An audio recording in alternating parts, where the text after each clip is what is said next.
Hello everyone, welcome back to CMA Junction. Today we are going to complete our marginal costing under cost accounting techniques. पिछली class में हमने marginal costing start किया था और हमने देखा कि भाई मार्जिनल कॉस्टिंग मतलब एक ऐसी कॉस्टिंग की टेक्निक जहां पे हम वेरिएबल खर्चों को प्रोडक्ट की कॉस्ट में ऐड करते हैं और फिक्स खर्चे प्रॉफिट एंड लॉस अकाउंट में चार्ज होते हैं एज पीरियड कॉस्ट।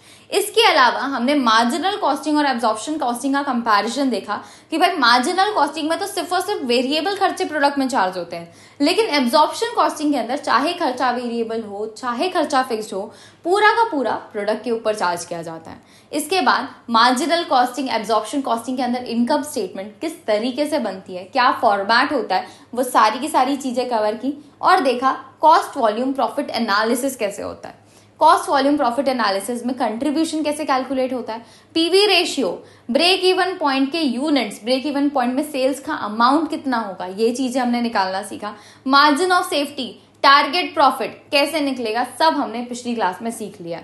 अब आज हम बैठ के आराम से सिर्फ क्वेश्चन सॉल्व करने वाले हैं, तो आई सजेस्ट यू कि भाई पिछली क्लास को देख लो एक बार, तो आपके कंसेप्ट अच्छे से क्लियर हो जाएंगे और आप भी इजिली सारे के सारे क्वेश्चन सॉल्व कर पाओगे। ठीक है, so today we are starting with illustration number 2। देखो क्या बोल रहा है, एबीसी लिमिटेड है जिसने इनकर किया है फिक्स कॉस्ट 3 लाख पर एनम बेसिस में। It is a single product company जिसका एनुअल सेल्स बजट है कि भाई हमको 70,000 यूनिट्स बनाने हैं, सेल्स प्राइस रहेगा 300, वेरिएबल खर्चा रहेगा 285 पर यूनिट। ठीक है, तो अभी मेरे को प्रेजेंट सिचुएशन दी हुई है कि प्रेजेंट सिचुएशन में मेरा फिक्स कॉस्ट इतना है, यूनिट्स इतने हैं, 300 पर यूनिट का सेलिंग प्राइस और वेरिएबल कॉस्ट इतना है। ठीक है, तो बहुत सारे इन्फॉर्मेशन दी हुई है, तो उसको हम पहले ही प्रेजेंट कर लेते हैं। सबसे पहले क्या लिखेंगे बताओ, हम सबसे पहले लिखेंगे हमारे पास यहाँ पे कितने नंबर ऑफ यूनिट्स अवेलेबल है। नंबर ऑफ यूनिट्स है मेरे पास 70,000 के। अब मैं यहाँ पे लिख रही हूँ सारे पर यूनिट खर्चे। पर यूनिट खर्चे में मेरे को दिया हुआ है सेल्स प्राइस कितना है 300। सेल्स प्राइस में से अगर मैं वेरिएबल खर्चों को हटा दूं तो मेरे को क्या मिल जाएगा, वेरिएबल खर्चे हटाने से हमको कंट्रीब्यूशन मिल जाएगा। तो 285 का वेरिएबल कॉस्ट मैं यहाँ से हटा रही हूँ, मेरे पास आ जाएगा कंट्रीब्यूशन। कंट्रीब्यूशन कितना आ रहा है, 15 रुपीज पर यूनिट का कंट्रीब्यूशन आ रहा है। ठीक है, अब ना हम क्या कर सकते हैं, नंबर ऑफ यूनिट्स मेरे को दिए हुए, मेरे पास कंट्रीब्यूशन पर यूनिट बेसिस में अवेलेबल है, उस केस में हम इजिली टोटल कंट्रीब्यूशन निकाल सकते हैं, है ना। नंबर ऑफ यूनिट्स को अगर मैं कंट्रीब्यूशन पर यूनिट से मल्टीप्लाई कर दूं तो मेरे पास क्या आ जाएगा, टोटल कंट्रीब्यूशन। तो वही हम यहाँ पे करने वाले हैं, 70,000 को 15 से मल्टीप्लाई करेंगे तो 70,000 multiplied by 15 that is equal to 10,50,000 is my contribution total amount. अब इसके बाद अगर मैं टोटल कंट्रीब्यूशन से फिक्स कॉस्ट हटा दूं तो मेरे पास क्या आ जाएगा, प्रॉफिट आ जाएगा। प्रॉफिट कैसे आ रहा है, जब कंट्रीब्यूशन से हम फिक्स कॉस्ट को माइनस कर रहे हैं। फिक्स कॉस्ट हमको कितना दिया हुआ है, 3 लाख रुपए, तो 3 लाख रुपए हम यहाँ पे लिख रहे हैं। हमारे पास इस सिचुएशन में प्रॉफिट आ रहा है ऑफ 7,50,000 डन। तो पहली इतनी 2 लाइन की इंफॉर्मेशन को तो हमने अच्छे से पूरा प्रेजेंट कर दिया। अब आगे देखो क्वेश्चन क्या बोल रहा है, company is deliberately upon an increase in the selling price of the product to 350 per unit. भाई हमारी जो कंपनी है वो डेलिबरेट कर रही है कि हमको इंक्रीज करना है हमारा सेलिंग प्राइस 350 पर यूनिट पे। ये सेलिंग प्राइस वो इंक्रीज करना चाहते हैं क्योंकि वो क्वालिटी इंप्रूव करेंगे प्रोडक्ट की। अब इसके बाद जब उन्होंने सेलिंग प्राइस इंक्रीज किया तो उसके लिए उन्होंने एंटिसिपेट किया कि अगर हम सेलिंग प्राइस इंक्रीज करेंगे तब भी मेरा सेल्स वॉल्यूम उतना ही रहेगा, मतलब ये अफेक्ट नहीं होने वाला है। ठीक है, हाउएवर फिक्स कॉस्ट मेरा इंक्रीज हो जाएगा टू 4,50,000 और वेरिएबल खर्चा मेरा हो जाएगा 330 पर यूनिट। अब मैं इसको भी प्रेजेंट कर सकती हूँ क्योंकि देखो यहाँ पे हमको सेलिंग प्राइस अवेलेबल है, फिक्स कॉस्ट अवेलेबल है, वेरिएबल कॉस्ट अवेलेबल। तो सेम उसी तरीके से हम यहाँ पे प्रपोज्ड सिचुएशन को भी प्रेजेंट कर देंगे। यूनिट्स कितने रहेंगे, तो क्वेश्चन में पहले ही बोल दिया कि भाई यूनिट्स में कोई भी चेंज नहीं आ रहा है, लेकिन सेलिंग प्राइस अब आपका हो गया है पर यूनिट बेसिस में 350 रुपए, वेरिएबल खर्चे मेरे हो गए हैं 330 रुपए। इसके हिसाब से मेरे पास कंट्रीब्यूशन कितना आ रहा है, 20 रुपए पर यूनिट। ठीक है, तो मैं टोटल कंट्रीब्यूशन निकालना चाहूँ तो 70,000 यूनिट है, 20 रुपए पर यूनिट का कंट्रीब्यूशन है, टोटल कंट्रीब्यूशन मेरे पास आ जा रहा है 14 लाख का। ठीक, फिक्स कॉस्ट मेरे को क्वेश्चन में पहले ही दिया हुआ है कि इस सिचुएशन के लिए 4,50,000 का फिक्स कॉस्ट है, 4,50,000 को 14 लाख से माइनस करेंगे तो हमारे पास कितना आ रहा है, 9,50,000 is my profit in this particular situation. ठीक है, तो दोनों सिचुएशन का हमने प्रॉफिट तक चीजें तो निकाल लिया। इसके बाद आपको क्वेश्चन में बोल रहा है कि आपको एक प्रॉफिट वॉल्यूम ग्राफ बनाना है। प्रॉफिट वॉल्यूम ग्राफ आप प्रेजेंट सिचुएशन का भी बनाओगे, प्रपोज सिचुएशन का भी बनाओगे, और साथ साथ ब्रेक इवन पॉइंट भी डिटरमाइन करना है। ठीक है, तो ब्रेक इवन पॉइंट हमने निकालना पिछली क्लास में ही सीख लिया, तो वो पहले यहीं पे निकाल लेते हैं। ब्रेक इवन पॉइंट हम यूनिट्स में निकाल रहे हैं। कैसे निकलता है break even points? Fix cost को अगर मैं कंट्रीब्यूशन पर यूनिट से डिवाइड करूं तो मेरे पास ब्रेक इवन पॉइंट आ जाएगा। फिक्स कॉस्ट इस सिचुएशन में मेरे पास कितना है, 3 लाख का। कंट्रीब्यूशन पर यूनिट कितना है, 15 रुपीज। तो 3 lakh divided by 15 that is equal to 20,000 unit is my BP units. ठीक है, इसके अलावा सिमिलर वे में हम नेक्स्ट सिचुएशन के लिए निकाल सकते हैं कि भाई 4,50,000 का फिक्स कॉस्ट है, पर यूनिट मेरा कंट्रीब्यूशन है 20 रुपए का, तो मेरे पास यहाँ पे आ जाएगा 22,500 यूनिट्स। ठीक है, तो बीपी मैंने निकाल लिया। अब मेरे को एक प्रॉफिट वॉल्यूम ग्राफ बनाना है। Profit volume graph as the name suggest, यहाँ पे मैं क्या शो करूंगी, इस ग्राफ में मैं प्रॉफिट शो करूंगी और साथ साथ वॉल्यूम मतलब नंबर ऑफ यूनिट शो करूंगी। ठीक है, तो हमने क्या किया, हमने एक ग्राफ बनाया यहाँ पे जिसका नाम है प्रॉफिट वॉल्यूम ग्राफ। यहाँ पे वाई एक्सिस में हम प्रॉफिट शो कर रहे हैं, एक्स एक्सिस में मैं यूनिट शो कर रही हूँ। एज ऊपर आपके प्रॉफिट शो हो रहे हो तो नीचे क्या हो जाएंगे, सारे के सारे लॉसेस। अब देखो, अगर आपको एक ग्राफ बनाना है प्रेजेंट सिचुएशन का, प्रपोज सिचुएशन का, तो आपको क्या करना पड़ेगा, एक पॉइंट हमको ढूंढना पड़ेगा हमारे वाई एक्सिस में, एक पॉइंट हमको ढूंढना पड़ेगा एक्स एक्सिस में। अगर मेरे को एक पॉइंट लेट से ये मिल गया वाई एक्सिस में, एक पॉइंट यहाँ मिल गया एक्स एक्सिस में, तो मैं क्या कर सकती हूँ, इनको जोड़ के हमारा यहाँ पे एक लाइन बना जा सकती हूँ जो कि मेरी इस सिचुएशन को प्रेजेंट करेगी। ठीक है, तो हमको यही करना है कि हमको एक पॉइंट वाई एक्सिस में ढूंढना है, एक पॉइंट एक्स एक्सिस में ढूंढना है। सबसे पहली बात, एक्स एक्सिस में पॉइंट कब आएगा, एक्स एक्सिस में पॉइंट तभी आएगा जब मेरा वाई एक्सिस की वैल्यू 0 है। मतलब मेरे को ये देखना है कि कितने नंबर ऑफ यूनिट्स में मेरा कोई भी प्रॉफिट, कोई भी लॉस इनकर नहीं हो रहा है। मतलब मेरे पास कोई भी प्रॉफिट, कोई भी लॉस नहीं आ रहा है, उतनी नंबर ऑफ यूनिट्स मेरे को फाइंड आउट करनी है। तो भाई बीपी क्या होता है, बीपी तो वही सिचुएशन है ना जहां पे तुमको ना ही प्रॉफिट हो रहा है ना ही लॉस हो रहा है, तुम 0 वाली सिचुएशन पे हो, है ना। तो बीपी यूनिट जो है मेरी, वो मेरे को बताते हैं जहां पे कोई भी प्रॉफिट नहीं है, कोई भी लॉस नहीं है। तो ये 20,000 यूनिट को मैं क्या कर सकती हूँ, मेरे एक्स एक्सिस में प्रेजेंट कर सकती हूँ। 20,000 यूनिट इज अ सिचुएशन जहां पे मेरे को कोई भी प्रॉफिट, कोई भी लॉस नहीं हो रहा है। तो यहाँ पे एक्स एक्सिस में तो वैल्यू है पर वाई एक्सिस में कोई भी वैल्यू नहीं है। सिमिलर वे में मेरे को एक ऐसा पॉइंट ढूंढना है जहां पे मेरे पास प्रॉफिट या लॉस तो इनकर हो रहा है, लेकिन मेरे पास कोई भी यूनिट्स नहीं है। ठीक है, तो मैं बोल रही हूँ कि मैं कोई भी यूनिट्स नहीं बना रही, कोई भी यूनिट्स नहीं बेच रही। तो उस केस में बताओ, प्रेजेंट सिचुएशन के केस में आप कोई भी यूनिट्स नहीं बना रहे हो, कोई भी यूनिट्स नहीं बेच रहे हो, तो क्या आपको सेल्स वैल्यू रिसीव होगी क्या? बिल्कुल नहीं। तुम कुछ बनाओगे नहीं, कुछ बेचोगे नहीं, तो तुमको सेल्स प्राइस कैसे रिसीव होगा? तुम्हारा वेरिएबल खर्चा इनकर होगा क्या? वेरिएबल खर्चा इज अ खर्चा जो कि मेरा यूनिट्स बढ़ाने से बढ़ता है। मतलब अगर मैं एक भी यूनिट्स नहीं बना रही हूं तो क्या मेरे को वेरिएबल कॉस्ट इनकर करना पड़ेगा? बिल्कुल नहीं। तो ये खर्चा भी इनकर नहीं हो रहा है, ये रेवेन्यू भी रिसीव नहीं हो रहा है। लेकिन एक और खर्चा हमारा बचता है, that is fix cost. Fix cost is a cost जो कि हम अगर 0 यूनिट्स बनाएं तो भी इनकर किया जाएगा, मैं हजारों यूनिट्स बनाऊं तो भी इनकर किया जाएगा, है ना। इन दैट केस मेरे पास क्या हो रहा है, मेरे पास कोई भी रेवेन्यू नहीं आ रहा है, मेरे पास कोई भी वेरिएबल खर्चा इनकर नहीं हो रहा है, लेकिन मेरे पास सिर्फ और सिर्फ फिक्स कॉस्ट इनकर हो रहा है। तो इस केस में आप खर्चे इनकर कर रहे हो, कोई भी इनकम नहीं आ रही है, तो आपके पास ये जो खर्चा हो रहा है वो सारा का सारा आपके लिए क्या बन जाएगा?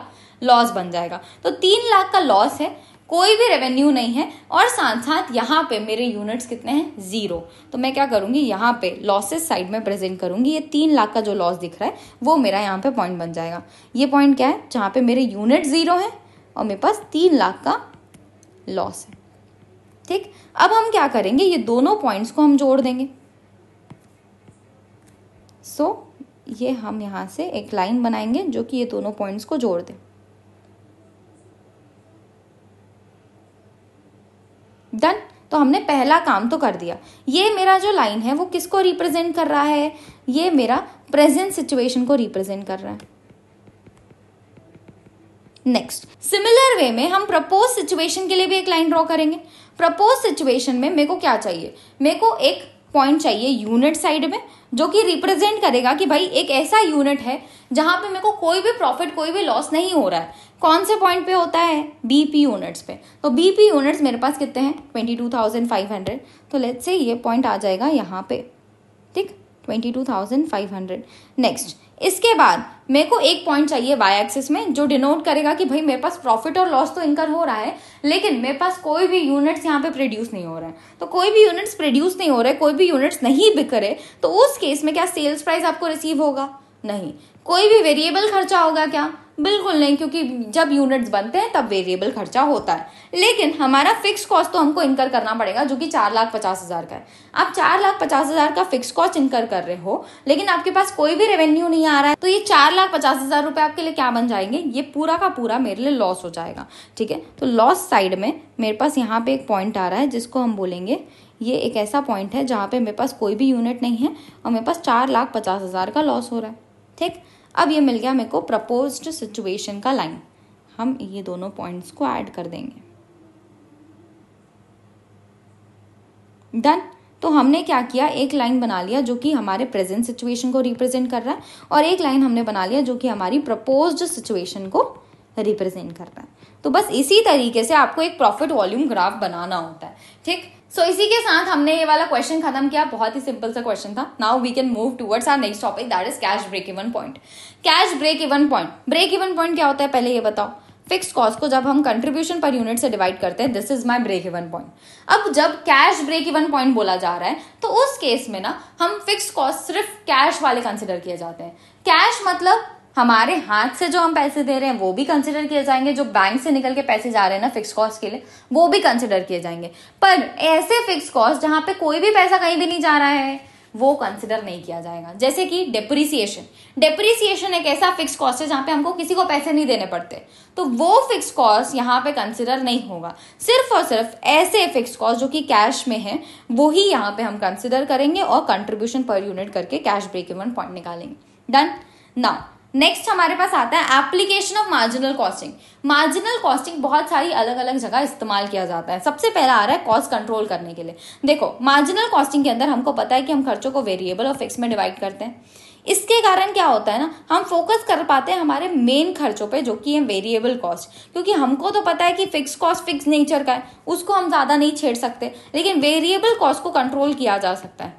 जब आप इसका प्रॉपर सेग्रीगेशन करोगे तब आपको पता होगा कि कौन से खर्चों पे आपको कंट्रोल करना है। तो कॉस्ट कंट्रोल में आपको हेल्प करता है हमारा मार्जिनल कॉस्टिंग। नेक्स्ट हमारे पास आ रहा है प्रॉफिट प्लानिंग। देखो, with the help of marginal costing हम क्या कर सकते हैं ना, हम ये चेक कर सकते हैं कि कौन सी सिचुएशन पे कितना प्रॉफिट आ रहा है हमको।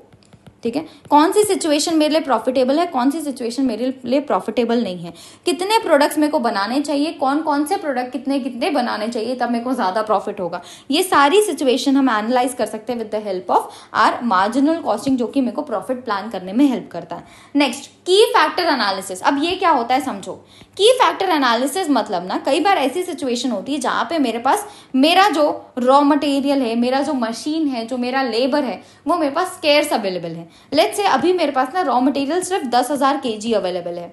ये 10,000 kg अवेलेबल जो मेरे पास रॉ मटेरियल है, उसी से मैं 3 अलग अलग टाइप के प्रोडक्ट्स बनाती हूँ, A B C। ठीक है, अब मेरे को क्या करना है, ये 10,000 kg इस्तेमाल करके मेरे को A B C तीनों बनाने हैं, और ऐसे बनाने हैं ताकि मैं ज्यादा प्रॉफिट अर्न कर पाऊं, है ना। तो ये कैसे डिसाइड होता है, with the help of marginal costing. जब हम की फैक्टर एनालिसिस करते हैं, क्या होता है की फैक्टर एनालिसिस में, जब हम क्वेश्चंस देखेंगे तो आपको समझ आ जाएगा। नेक्स्ट, मार्जिनल कॉस्टिंग डिसीजंस लेने में हेल्प करता है, जैसे कि मेक और बाय डिसीजन, कि भाई हमको हमारा जो रॉ मटेरियल है खुद बनाना चाहिए, बाहर से खरीद लेना चाहिए, हमारा बिजनेस हम कंटिन्यू करें या फिर शट डाउन कर दें। ये सारी डिसीजन लेने में आपको मार्जिनल कॉस्टिंग हेल्प करता है। ठीक, सो कॉस्ट कंट्रोल में, प्रॉफिट प्लानिंग में, की फैक्टर एनालिसिस में और डिसीजन मेकिंग में आपको मार्जिनल कॉस्टिंग हेल्प करता है। Next is our application of marginal costing for decision making. देखो, डिसीजन मेकिंग में भी अलग अलग जगह हम मार्जिनल कॉस्टिंग को इस्तेमाल करते हैं। जैसे कि स्पेशल ऑर्डर के लिए, अगर कोई स्पेशल ऑर्डर आपके पास आया है, स्पेशल ऑर्डर मतलब एक ऐसी सिचुएशन कि हम नॉर्मल प्रोडक्शन तो कर ही रहे हैं, नॉर्मल प्रोडक्शन के बाद मेरे पास कुछ कैपेसिटी बच चुकी है, इस कैपेसिटी में मैं अपना स्पेशल ऑर्डर को खत्म कर रही हूँ। ठीक है, और ये जो स्पेयर कैपेसिटी मेरे पास बची है ना, उसका कोई भी अल्टरनेटिव यूज नहीं है। तो उस केस में बोला जाता है कि भाई स्पेशल ऑर्डर को तुम एक्सेप्ट कर लो जब तुम्हारा सेल्स वैल्यू ना पूरा का पूरा वेरिएबल कॉस्ट को कवर कर ले रहा है। मतलब लेट्स से 10,000 रुपए का वेरिएबल कॉस्ट है, तो मेरे को सेल्स वैल्यू पूरा का पूरा 10,000 रुपए मिल जा रहा है ना, तो उस केस में मैं कंसिडर कर लूंगी इसको। मतलब कोई भी कंट्रीब्यूशन नहीं आ रहा है, फिर भी हम स्पेशल ऑर्डर को रख लेंगे। क्यों रख लेंगे भाई, कंट्रीब्यूशन तो नहीं आ रहा है, लेकिन तुम एक पर्टिकुलर कस्टमर को सेटिस्फाई करके तो भेज रहे हो ना।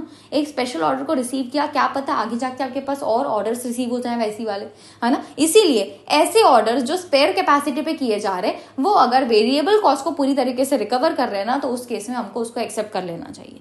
Next, abandonment of a line of business. हमारे पास एक लाइन ऑफ अ बिजनेस है, उस लाइन ऑफ अ बिजनेस को कब बंद करें हम? जब हमारे पास सेल्स में से वेरिएबल कॉस्ट को माइनस करने से कुछ भी कंट्रीब्यूशन आ रहा है ना, थोड़ा बहुत भी, तो उस केस में आप इस लाइन ऑफ बिजनेस को कंटिन्यू कर सकते हो। अगर थोड़ा बहुत भी कंट्रीब्यूशन नहीं आ रहा है तो उस केस में तुम इसको अबेंडन कर दो। Next is our limiting factor.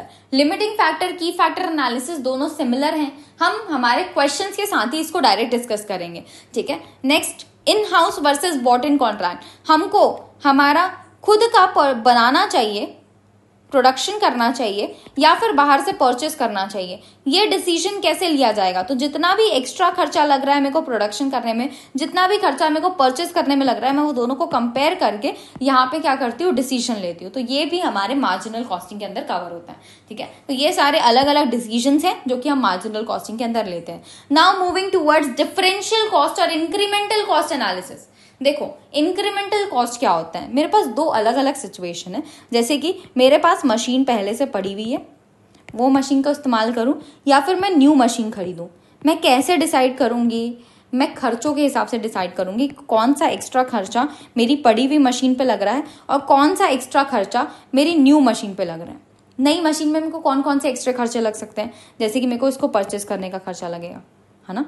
इसके बाद इसमें मेंटेनेंस का खर्चा लगेगा, टाइम टू टाइम इसमें मेंटेनेंस का खर्चा होगा, प्लस साथ साथ इसको बेचने से मेरे को कुछ वैल्यू मिल जाएगी, तो वो वैल्यू में मैं यहाँ से माइनस कर दूंगी, ठीक है। और जो मेरे पास सेकंड हैंड मशीन है, सेकंड हैंड मशीन में मेरे को बहुत सारा मेंटेनेंस का खर्चा लग सकता है। मेरे को यहाँ पे मेंटेनेंस के अलावा यहाँ पे ब्रेकडाउन भी अराइज हो सकता है कुछ सिचुएशंस पे, और मेरे को इसको बेचने से भी कुछ वैल्यू मिल सकती है। मैं क्या करूंगी, ये पर्टिकुलर सिचुएशंस को कंपेयर करूंगी। यहाँ पे मैं सिर्फ और सिर्फ इंक्रीमेंटल खर्चों को कंसिडर करूंगी, ऐसे खर्चों को कंसिडर नहीं करूंगी जो मैंने पहले ही कर दिया है। जब मेरे पास जो मशीन पड़ी हुई है और मेरे पास जो न्यू मशीन है, ये दोनों को कंपेयर कर रही हूँ, तो क्या मैं वो खर्चा ले रही हूँ जो मेरे को इस मशीन को परचेस करने में लगा था? बिल्कुल नहीं, क्योंकि वो खर्चा तो पहले ही इनकर हो गया और वो खर्चा मेरे डिसीजन को अभी अफेक्ट नहीं करने वाला है। इसीलिए ऐसे खर्चे हम लेंगे जो कि आगे जाके होने वाले हैं दोनों सिचुएशन में। This is our incremental cost, और इस इंक्रीमेंटल कॉस्ट के थ्रू कई सारी एनालिसिस की जाती है, ठीक है। इंक्रीमेंटल कॉस्ट में हम कंपेयर करते हैं difference in total cost between two alternative. दो अल्टरनेटिव में जो भी टोटल कॉस्ट लग रहा है उसको हम कंपेयर करते हैं। टोटल कौन सा कॉस्ट? टोटल सिर्फ और सिर्फ इंक्रीमेंटल कॉस्ट को हम यहाँ पे कंपेयर करते हैं। एनालाइज किया जाता है आउटसाइड ऑफ अकाउंटिंग रिकॉर्ड, मतलब जो हम इंक्रीमेंटल कॉस्ट एनालिसिस कर रहे हैं वो अकाउंटिंग रिकॉर्ड के अंदर नहीं होता है, ये बाहर से हम स्टेटमेंट्स बना के इसको कैलकुलेट करते हैं। इसके अंदर हम टोटल खर्चे लेते हैं, फिक्स्ड और वेरिएबल दोनों, मतलब जो भी इंक्रीमेंट हो रहा होगा, फिक्स खर्चे भी अगर बढ़ रहे हैं तो वो भी कंसिडर किए जाएंगे, वेरिएबल खर्चे भी अगर बढ़ रहे हैं तो वो भी कंसिडर किए जाएंगे। इसके अलावा total revenue and relevant investment factor सब कुछ कंसिडर किया जाता है।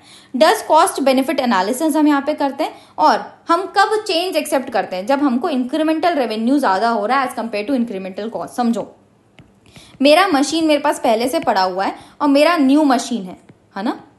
मैं न्यू मशीन को कब इस्तेमाल करूंगी as compare to old machine? जब मेरे को न्यू मशीन से ज्यादा फायदा हो रहा होगा तभी मैं इसको एक्सेप्ट करूंगी, है ना। तो जब मेरा रेवेन्यू ज्यादा है as compare to incremental cost, तो उस केस में हम उस पर्टिकुलर सिचुएशन को एक्सेप्ट करते हैं।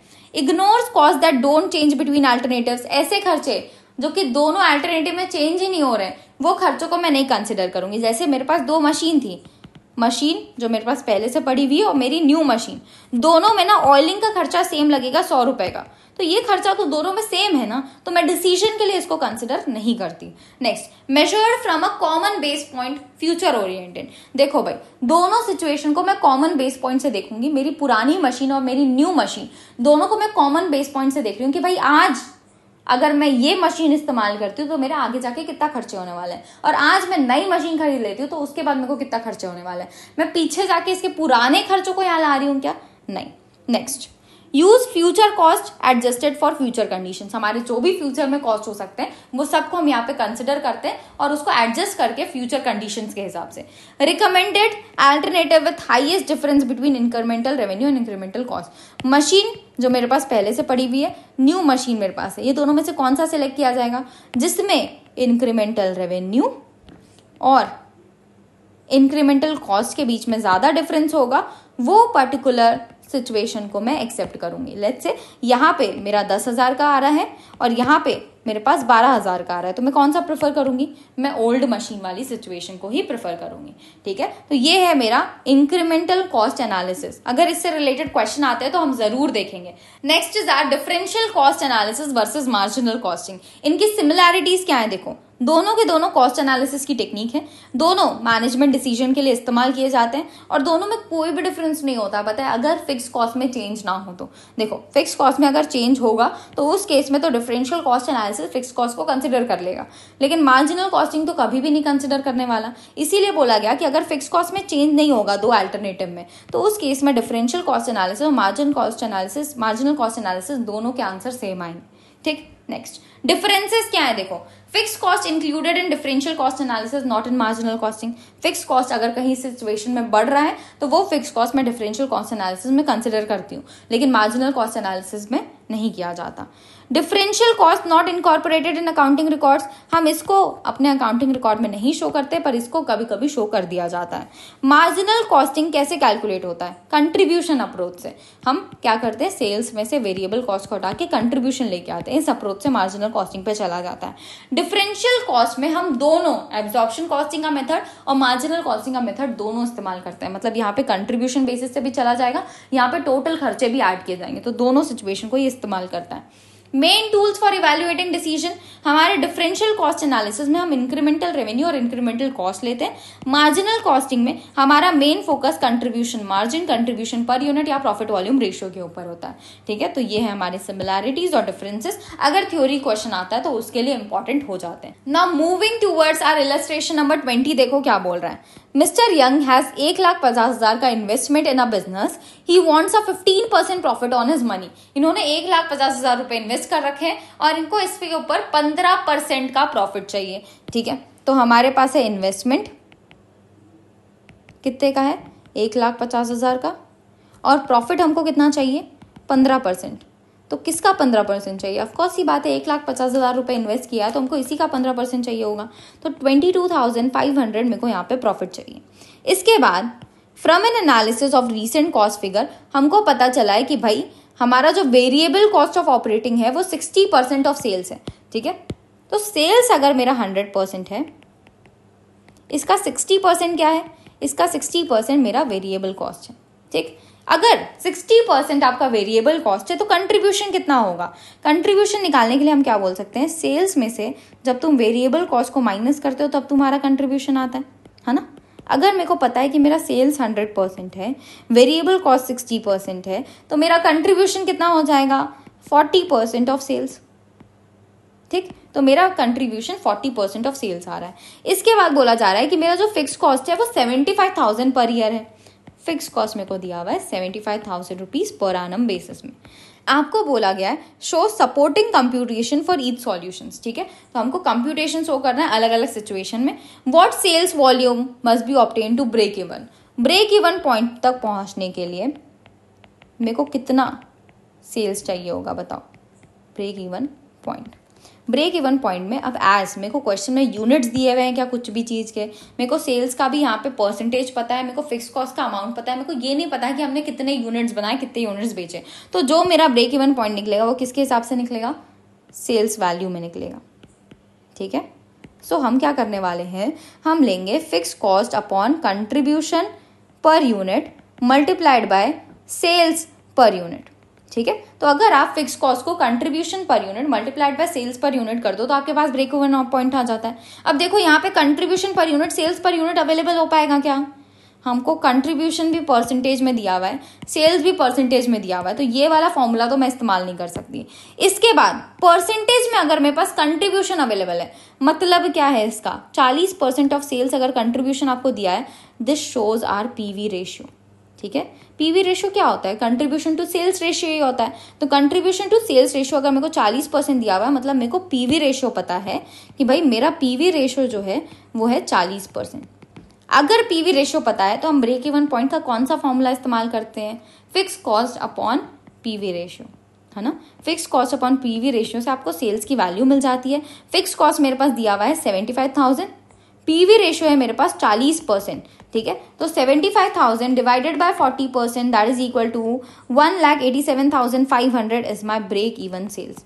तो पहला क्वेश्चन तो मैंने सॉल्व कर लिया।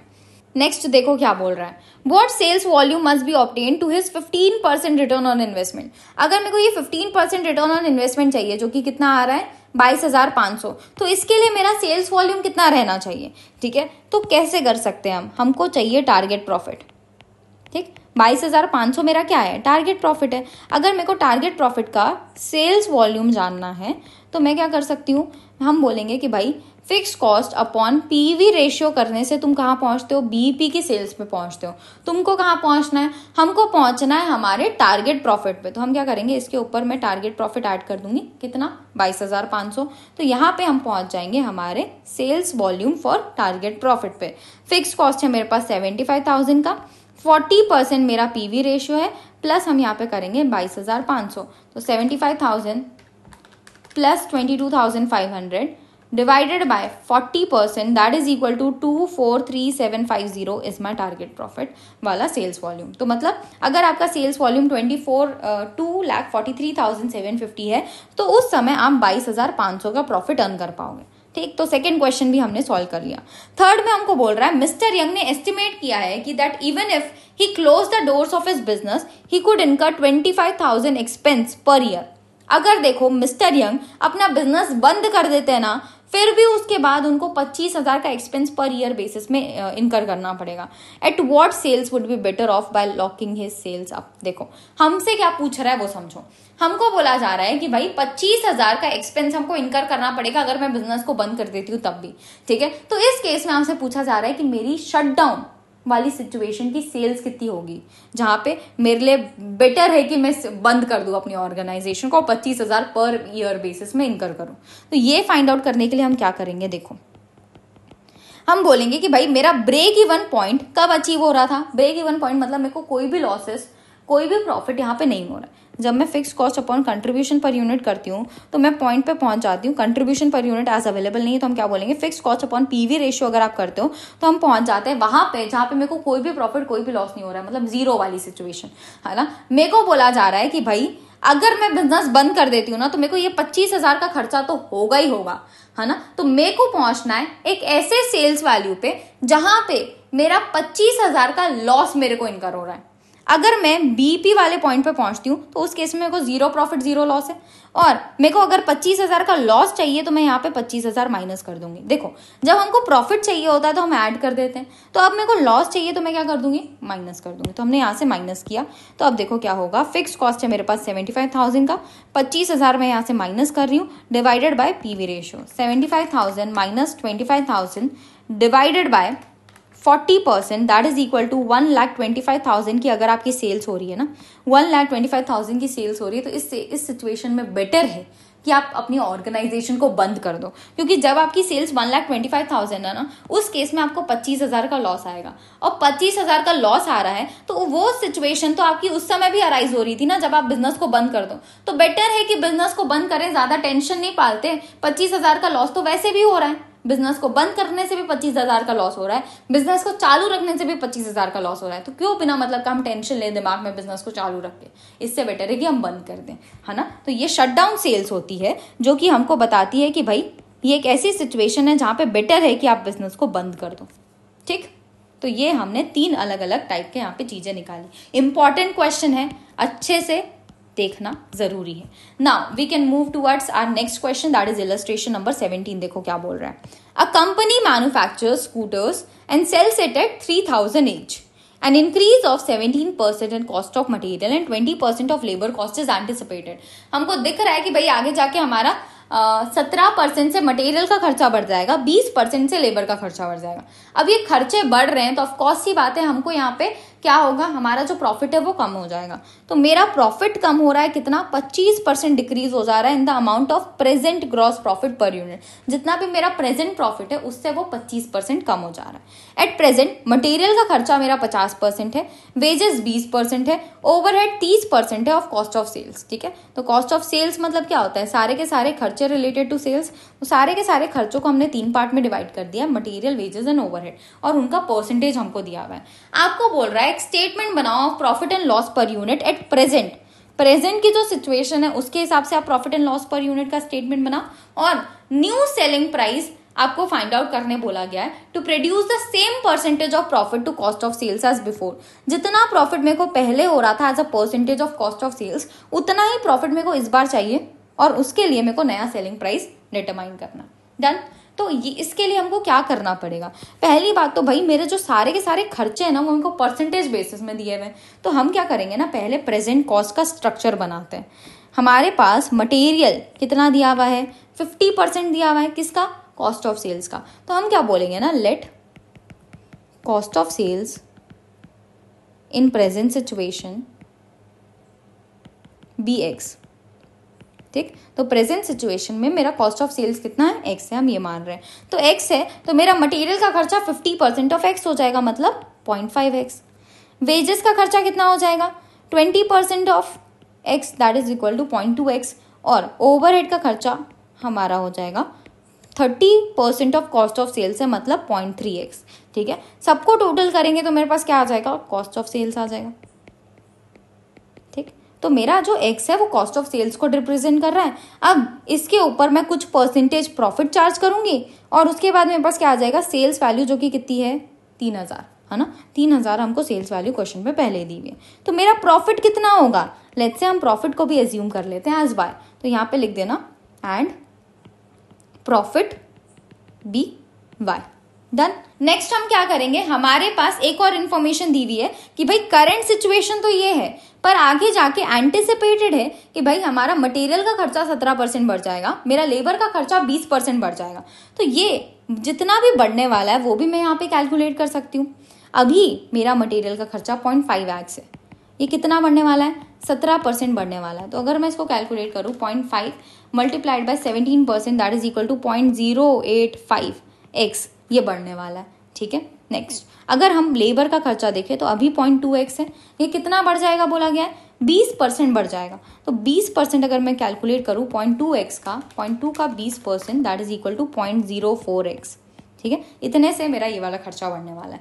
क्या ओवरहेड का इंक्रीज दिया है? क्या नहीं दिया है, मतलब ओवरहेड उतना का उतना ही रहेगा।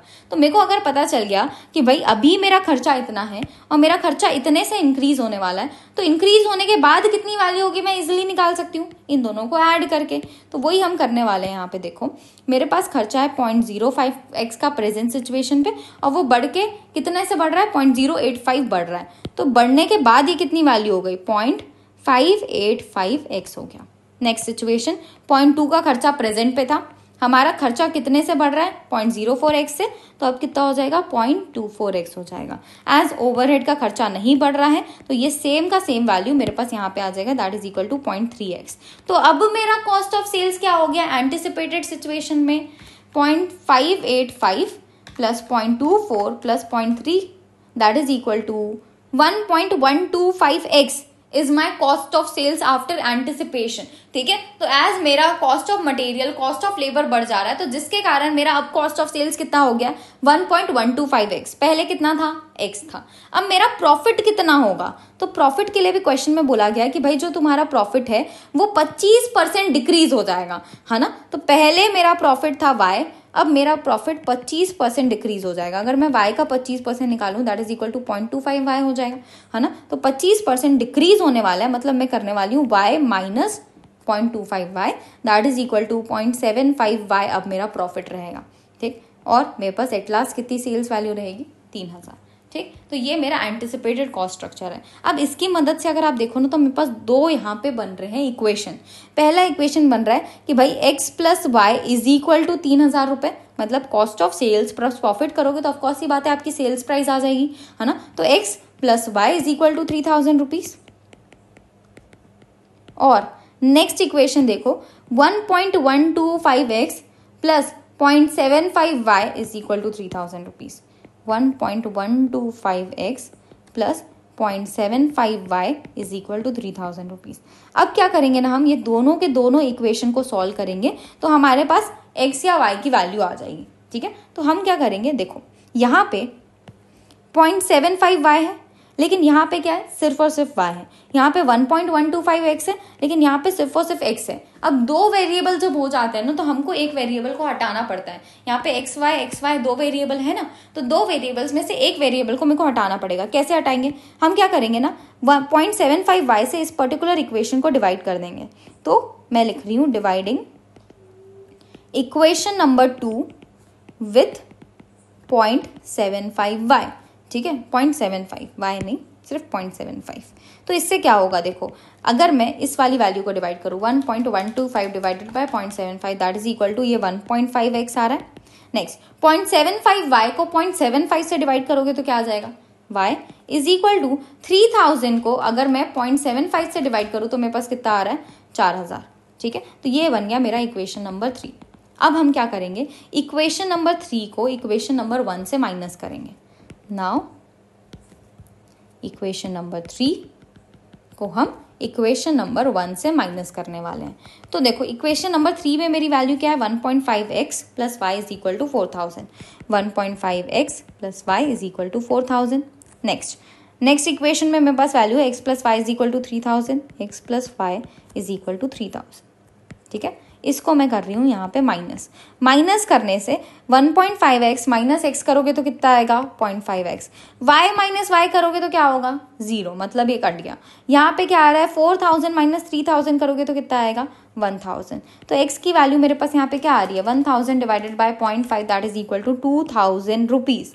नाउ एक बात बताओ, x हमने किसको माना था, कॉस्ट ऑफ सेल्स को इन आर प्रेजेंट सिचुएशन, है ना। कॉस्ट ऑफ सेल्स को हमने x माना था और कॉस्ट ऑफ सेल्स मेरे को कितना मिल गया, 2000 रुपए। अब देखो मैं क्या करूंगी, अब ना हम इसको पूरा इजीली लिख सकते हैं। प्रेजेंट कॉस्ट स्ट्रक्चर को हम पूरा वापस से लिख रहे हैं, प्रेजेंट कॉस्ट स्ट्रक्चर, पर अब सही पूरी वैल्यू के साथ, ठीक है। यहाँ पे मैं लिखूंगी मटेरियल का खर्चा, मटेरियल कितना है 0.5x, 0.5x को हम क्या लिखेंगे, 0.5x की वैल्यू हमने निकाल दी 2000, तो 2000 से मल्टीप्लाई करके आप इसकी वैल्यू निकालोगे जो कि आएगी 1000।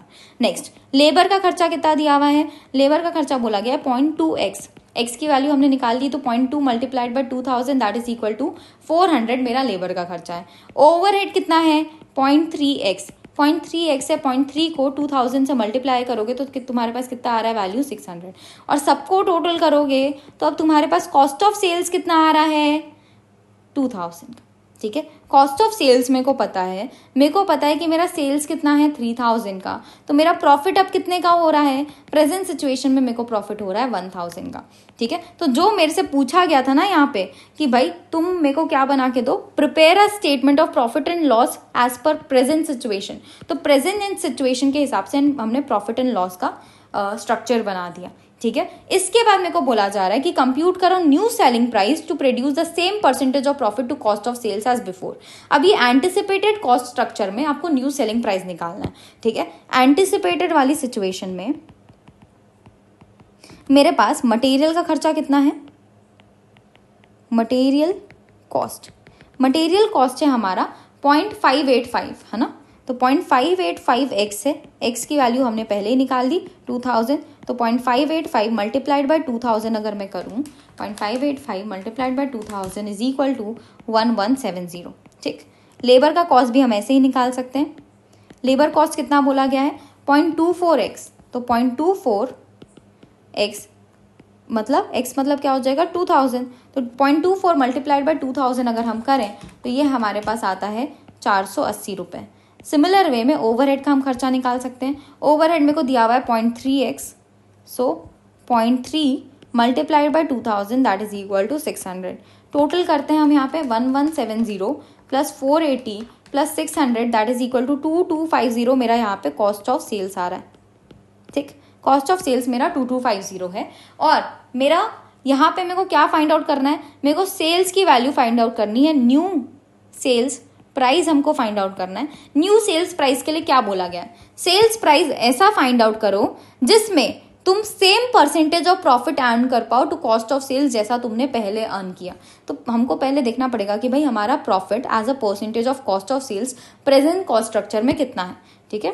सो मैं निकाल रही हूँ यहाँ पे profit as percentage of cost of sales, ठीक है, मेरा प्रॉफिट है 1000 का, मेरा कॉस्ट ऑफ सेल्स है 2000 का, मल्टीप्लाइड बाय 100 मतलब 50% का प्रॉफिट हम अर्न कर रहे थे प्रेजेंट कॉस्ट स्ट्रक्चर में। अब एंटिसिपेटेड में भी मेरे को कितना प्रॉफिट चाहिए, प्रॉफिट चाहिए at the rate 50% of cost of sales, है ना। तो 2250 अगर मेरा कॉस्ट ऑफ सेल्स है, मैं इससे मल्टीप्लाई करूँ 50%, तो ये आ रहा है 1125। मेरे को 1125 का प्रॉफिट चाहिए होगा, प्लस 2250 करोगे तो आपके पास नया सेलिंग प्राइस आ जाएगा, that is equal to 3375 is my new selling price. ठीक है, सो आई होप आपको क्लैरिटी आई हो। बहुत ही सिंपल क्वेश्चन। हमने क्या किया, हमने सबसे पहला काम हमारे कॉस्ट ऑफ सेल्स की वैल्यू निकाल ली। कैसे निकाली, जो भी वैल्यूज दी हुई थी उसको मान लिया कि भाई कॉस्ट ऑफ सेल्स मेरा एक्स है और सब एज परसेंटेज ऑफ एक्स दिया हुआ था, कॉस्ट ऑफ सेल्स के परसेंटेज में दिया हुआ था, तो उसको हमने रिकॉर्ड कर लिया।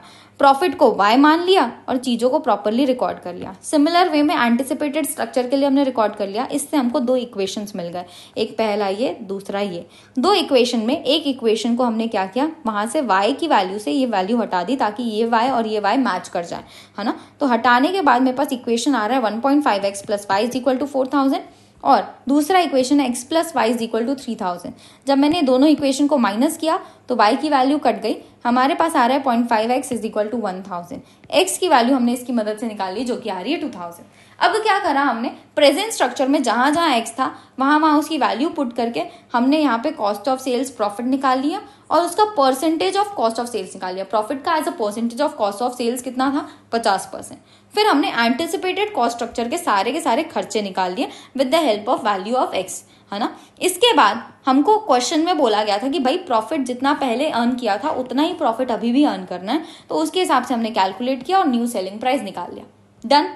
Now moving towards our next question, that is illustration number 16। देखो, the operating statement of a company is as follows. हमको सेल्स दिया हुआ है 80,000 at the rate ₹15 each, 12 lakh रुपए की सेल्स है।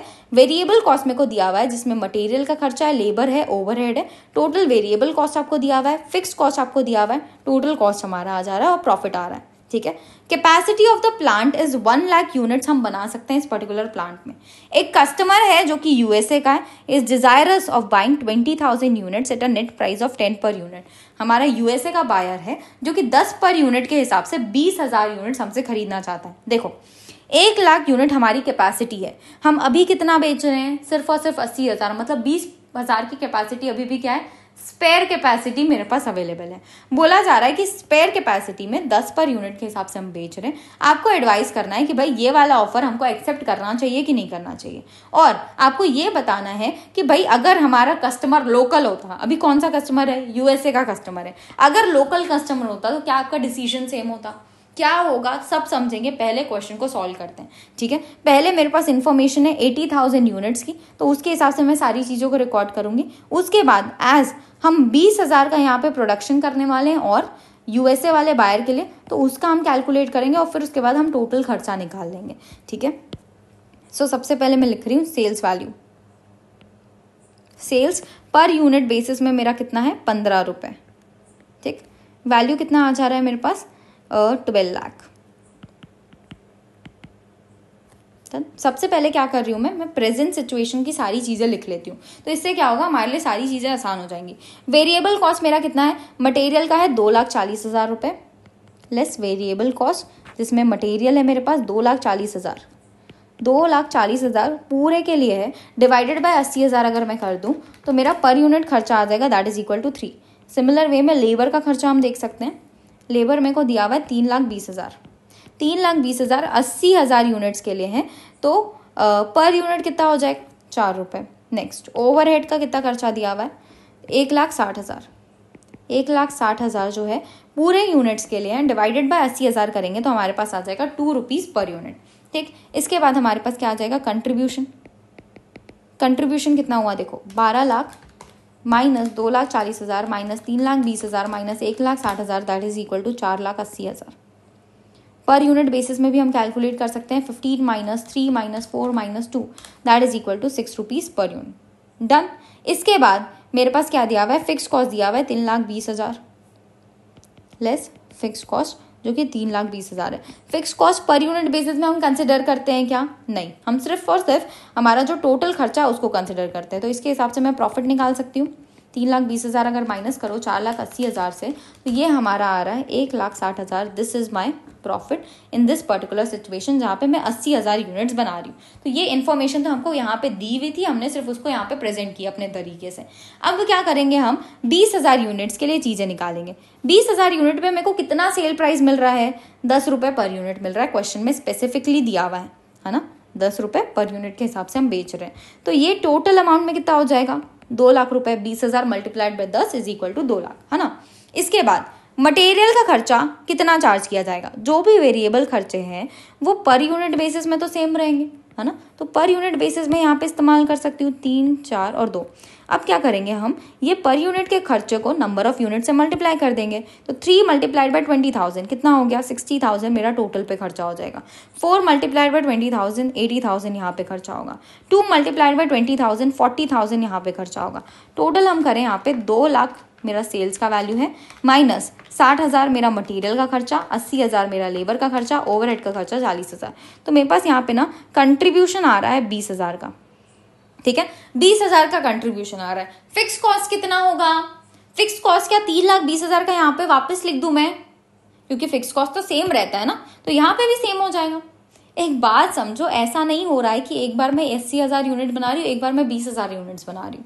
हम एक ही पर्टिकुलर पीरियड में या तो 80,000 यूनिट्स बना रहे हैं या तो 1 लाख यूनिट्स बना रहे हैं, ठीक है। तो एक बात समझना, मैं 80,000 यूनिट्स बनाऊं तो भी मेरा फिक्स कॉस्ट सेम रहने वाला है, और अगर मैं 1 लाख यूनिट्स बनाऊं तो भी मेरा फिक्स कॉस्ट सेम ही रहेगा, है ना। तो इस केस में ये जो 20,000 यूनिट्स में एक्स्ट्रा बना रही हूं, उसके ऊपर कोई अलग से फिक्स कॉस्ट आ रहा है क्या, नहीं आ रहा है। तो यहाँ पे कोई भी फिक्स कॉस्ट नहीं होगा। एट लास्ट मेरा ये 20,000 यूनिट्स बेचने से 20,000 रुपए का प्रॉफिट हो रहा है ना। टोटल बेसिस में क्या करना पड़ेगा, हमको ये खर्चों को टोटल करके यहाँ पे लिखना पड़ेगा। तो वही हम यहाँ पे लिख रहे हैं 14 lakh. 2,40,000 plus 60,000 is 3 lakh. 3,20,000 plus 80,000 is 4 lakh. 1,60,000 plus 40,000 is 2 lakh. And last में हमारे पास यहाँ पे कंट्रीब्यूशन आ रहा है 5 लाख का। मेरा फिक्स कॉस्ट कितना रहेगा, 3,20,000 रहेगा, और मेरे पास प्रॉफिट कितना आएगा, 1,80,000। Done.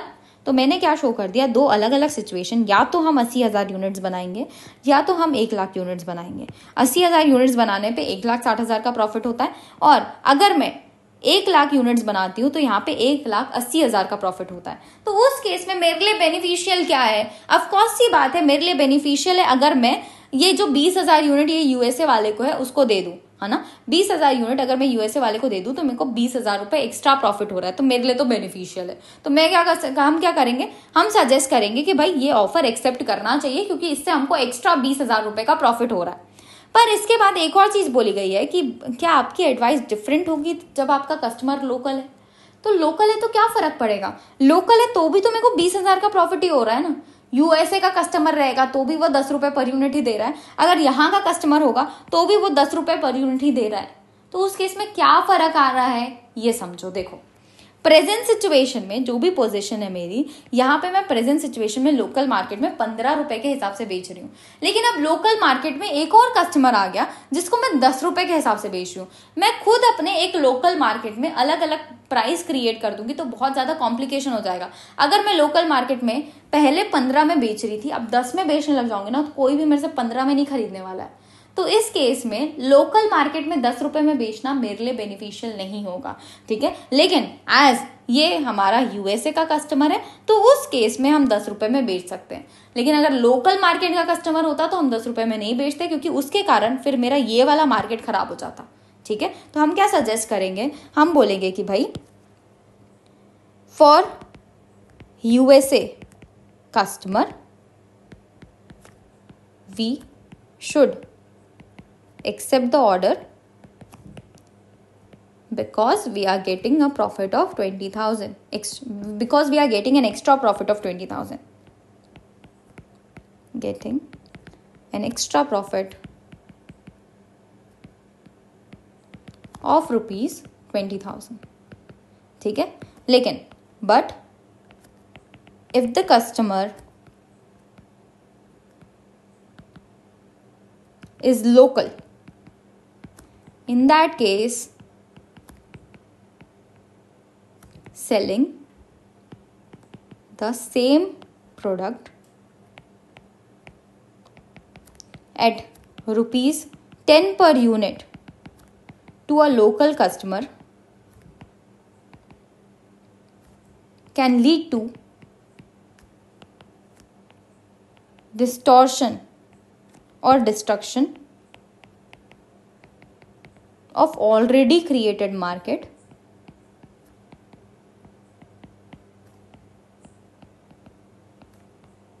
where we are selling it 15 per unit and hence not advisable. ठीक है, तो हमने क्या किया, हमने बोला कि भाई यूएसए वाला कस्टमर है तो उस केस में हमको एक्सेप्ट कर लेना चाहिए ऑर्डर, क्योंकि यहाँ पे एक्स्ट्रा प्रॉफिट मिल रहा है 20,000 का। ये एक्स्ट्रा प्रॉफिट मेरे को लोकल कस्टमर से भी मिल रहा है, पर एक्स्ट्रा प्रॉफिट लोकल कस्टमर से मिलने के कारण यहाँ पे क्या होगा, मेरा जो ऑलरेडी क्रिएटेड मार्केट है वो डिस्ट्रक्ट हो सकता है ना। ऐसा हो सकता है कि भाई जिसको मैं 15 पर यूनिट में बेच रही हूँ वो आगे जाके मेरे से कभी भी प्रोडक्ट ना खरीदे। तो इसीलिए एडवाइजेबल ये है कि लोकल वाले से हम 10 रुपए पर यूनिट पे ना बेचें। अगर वो बाहर का है तो उसको हम 10 रुपए पर यूनिट पे बेच के प्रॉफिट कमा सकते हैं। ठीक, ये था हमारा इलस्ट्रेशन नंबर 16। देखो हम डिसीजन लेना सीख रहे हैं with the help of marginal costing. Next हमारे इलस्ट्रेशन नंबर 15 पे देखो क्या बोल रहा है। एक कंपनी है जिसका जो कि प्रेजेंटली वर्क कर रही है 90% कैपेसिटी और प्रोड्यूस कर रही है 30,500 units per annum. It operates at flexible budgetary control system पे ये ऑपरेट करती है। The following figures are obtained from its budgets. हमको उनके बजट से ये सारी इंफॉर्मेशन मिली है। सेल्स दिया हुआ है, fix expenses, semi fix expenses, variable expenses और यूनिट्स मेड हमको दिया हुआ है 90% कैपेसिटी पे और 100% कैपेसिटी पे। इसके बाद बोला जा रहा है labour and material cost per unit are constant. Per unit basis में चाहे आप 90% में काम करो या 100% में काम करो, आपका लेबर एंड कॉस्ट मटेरियल का खर्चा कंस्टेंट रहेगा। पर देखो ये जो बजट बना है उसमें लेबर और मटेरियल का खर्चा तो दिया हुआ नहीं है, हमको क्या करना पड़ेगा, ये खुद कैलकुलेट करना पड़ेगा। प्रॉफिट मार्जिन है हमारा 10%। ठीक है, आपको बोला गया है कि आपको डिटरमाइन करना है differential cost of producing 1500 unit by increasing capacity by 100%। देखो अभी हम 90% कैपेसिटी में काम कर रहे हैं, जिसमें हम कितने यूनिट्स बना रहे हैं 13,500। अगर मैं 1,500 यूनिट्स और बनाती हूँ तो मैं 100% कैपेसिटी पे पहुंच जाऊंगी, मतलब 15,000 यूनिट पे। ठीक है, तो आपको बोला जा रहा है कि आप डिफरेंशियल कॉस्ट फाइंड आउट करो इन एक्स्ट्रा 1500 यूनिट्स बनाने का। Next, What would you recommend for an export price for this 1500 units? जो एक्स्ट्रा 1500 यूनिट्स बना रहे हो उसका एक्सपोर्ट प्राइस क्या होना चाहिए वो भी आपको यहाँ पे बनाना है। Taking into account that overseas prices are much lower than indigenous prices. हमारे मार्केट में जितना प्राइस चल रहा है उससे बहुत कम में बाहर में बिकता है। ठीक है, तो इसीलिए आपको इसका प्राइस बताना है। चलो सबसे पहले हम क्या करेंगे, लेबर और मटेरियल कॉस्ट नहीं पता ना हमको, वो पहले हम निकाल लेते हैं। कैसे निकालेंगे हम मटेरियल और लेबर का खर्चा। देखो मेरे पास मटेरियल और लेबर के अलावा बाकी सारे खर्चे दिए हुए हैं, मेरे को सेल्स की वैल्यू दी हुई है, मेरे को प्रॉफिट भी दिया हुआ है। तो मैं क्या करूंगी ना, मैं सेल्स से प्रॉफिट माइनस करूंगी, फिर बाकी सारे एक्सपेंसेस माइनस करूंगी, तो जो खर्चा मेरा बचेगा वो क्या होगा, वो मेरा मटेरियल और लेबर का कॉस्ट होगा। ठीक है, तो यही चीज हम यहाँ पे करने वाले हैं। 90% कैपेसिटी एज हम अभी इसी कैपेसिटी पे प्रेजेंटली ऑपरेट कर रहे हैं, तो इसी के ऊपर मैं चीजें कैलकुलेट करूंगी। सेल्स हमारा है 15 लाख का, इसमें से पहले मैं क्या हटा देती हूँ, प्रॉफिट हटा देती हूँ @10%। प्रॉफिट मार्जिन हमको 10% दिया हुआ है, 10% ऑफ सेल्स लेंगे अगर आपको कुछ भी लिख के नहीं दिया हुआ है तो। 1,50,000 मैं यहाँ से माइनस कर दूंगी प्रॉफिट। 13,50,000 का हमारे पास यहाँ पे कॉस्ट आ रहा है। ठीक, ये मेरा टोटल कॉस्ट ऑफ सेल्स है। इसमें से जो भी खर्चे मेरे को दिए हुए हैं, कौन कौन से खर्चे दिए हुए हैं, fixed, semi fixed and variable, इनको हम माइनस कर देंगे। Less all cost other than material and labour, क्योंकि मटेरियल एंड लेबर तो अभी मेरे को पता ही नहीं है तो वो मैं माइनस नहीं कर रही हूँ, उनको छोड़ के बाकी सारे खर्चे माइनस कर रही हूँ। Fixed expense, semi fixed and variable, कितना दिया हुआ है आपको अमाउंट, फिक्स्ड है मेरे पास 3,05,000, सेमी फिक्स्ड है हमारे पास 97,500 एंड वेरिएबल खर्चे हमारे पास अवेलेबल हैं 1,45,000। ठीक है, ये सारे खर्चों को टोटल करेंगे 3,05,000 plus 97,500 plus 1,45,000 that is equal to 5,43,000 मैं यहाँ से माइनस कर दूँ। ठीक है, तो मेरे पास आ जाएगा मटेरियल एंड लेबर का कॉस्ट। ठीक, हमने क्या किया, हमारे कॉस्ट ऑफ सेल्स में से 5,43,000 माइनस किया, that is equal to 8,07,000 is my material and labour का खर्चा। ठीक है, अब मटेरियल एंड लेबर का खर्चा बोल दिया गया है कंस्टेंट रहेगा अंडर पर यूनिट बेसिस में, कंस्टेंट रहेगा अंडर प्रेजेंट कंडीशंस। ठीक है, तो पर यूनिट बेसिस में ऑफ कोर्स सी बात है मटेरियल एंड लेबर का खर्चा कंस्टेंट ही रहना चाहिए, और यहाँ पे दिया हुआ है हमको कि वो कंस्टेंट ही रहेगा। डन। चलो अब हम क्या करेंगे, अब क्वेश्चन में मेरे को क्या पूछा है, देखो, you are required to determine the differential cost of producing 1500 units by increasing capacity to 100%। मैं 1500 यूनिट्स अब एक्स्ट्रा बनाने चाहती हूँ, तो ये 1500 यूनिट में कौन सा खर्चा लगेगा वो आपको यहाँ पे बताना है। सबसे पहला खर्चा कौन सा लगेगा, मटेरियल एंड लेबर का कॉस्ट। मटेरियल एंड लेबर का कॉस्ट पर यूनिट बेसिस में सेम रहने वाला है। मैंने अभी निकाला 8,07,000 रुपए का मटेरियल एंड लेबर का खर्चा है। कौन सी सिचुएशन में, ये हमने 90% वाली सिचुएशन के हिसाब से सारी चीजें सॉल्व की, तो 90% वाली सिचुएशन में कितने यूनिट्स बना रही हूँ, 13,500 वाली सिचुएशन में। ठीक है, 13,500 वाली सिचुएशन में को 8,07,000 का मटेरियल एंड लेबर का खर्चा हो रहा है। मल्टीप्लाई कर दूं अगर मैं इसको 1,500 से, तो मेरे पास 1,500 यूनिट्स का मटेरियल एंड लेबर का खर्चा आ जाएगा। 8,07,000 डिवाइडेड बाय 13,500 जब हमने किया तो हमारे पास पर यूनिट खर्चा आ गया, दैट इज 59.77। मल्टीप्लाई जब हमने किया इसको 1500 से, तो ये खर्चा मेरे पास आ रहा है 89,667। ठीक, इसके बाद मैं लिखूंगी यहाँ पे मेरे फिक्स्ड एक्सपेंसेस, मेरे वेरिएबल एक्सपेंसेस एंड मेरे सेमी वेरिएबल एक्सपेंसेस। अब ये कैसे कैलकुलेट होंगे, तो देखो भाई, तुम्हारा क्वेश्चन तुम अगर ध्यान से देखोगे ना तो तुमको मिल जाएगा कि ये कैसे कैलकुलेट होंगे। हमारे पास 90% कैपेसिटी में ये खर्चे कितने लग रहे हैं वो दिया हुआ है, मेरे पास 100% कैपेसिटी पे खर्चे कितने लग रहे हैं वो दिया हुआ है।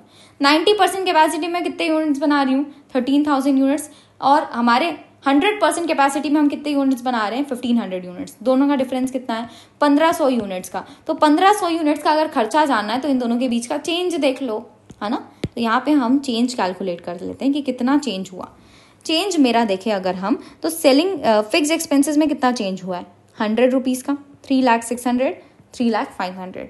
मेरे सेमी फिक्स एक्सपेंसेस में कितना चेंज हुआ है, 1,500 minus 97,500 that is equal to 3,000 का चेंज आया। और मेरे वेरिएबल एक्सपेंसेस में कितना चेंज आया, 1,49,500 minus 1,45,000 that is equal to 4,500 का चेंज आया। तो बस यही खर्चे हमको यहाँ पे लिखने हैं, है ना। फिक्स एक्सपेंस कितना था, 3,600 माइनस 3,500। 3,600 है 100% कैपेसिटी पे, 3,500 है 90% कैपेसिटी पे। तो ये 100 जो है वो किसके वजह से बढ़ा है, 1500 यूनिट्स की वजह से बढ़ा है। वेरिएबल खर्चे 1,500 है 100% में, और 97,500 है हमारे 90% में। 1,500 minus 97,500 that is equal to 3,000 से ये खर्चा बढ़ा। नेक्स्ट, अच्छा ये सेमी फिक्स्ड वाला है, तो सेमी फिक्स में लिख लेते हैं इसको। इसके बाद मेरे पास वेरिएबल खर्चा है 1,45,000 in 90% capacity and 1,49,500 in 100% capacity. 1,45,000 और else we should write the 100% capacity वाला पहले, है ना। 1,49,500 minus 1,45,000 that is equal to 4,500 का ये वाला खर्चा बढ़ा। तो अगर मैं टोटल कर लूँ तो मेरे पास टोटल कॉस्ट आ जाएगा, टोटल डिफरेंशियल कॉस्ट किसका, for producing 1,500 unit, 89,667 plus 100 plus 4,500 plus 3,000 that is equal to 97,267 का मेरे को एक्स्ट्रा खर्चा होगा अगर मैं 1,500 यूनिट्स बनाती हूँ तो। ठीक है, इसके बाद हमको यहाँ पे क्या पूछा था, देखो, you are required to determine the differential cost of producing 1,500 unit by increasing to 100% capacity, तो वो मैंने निकाल लिया।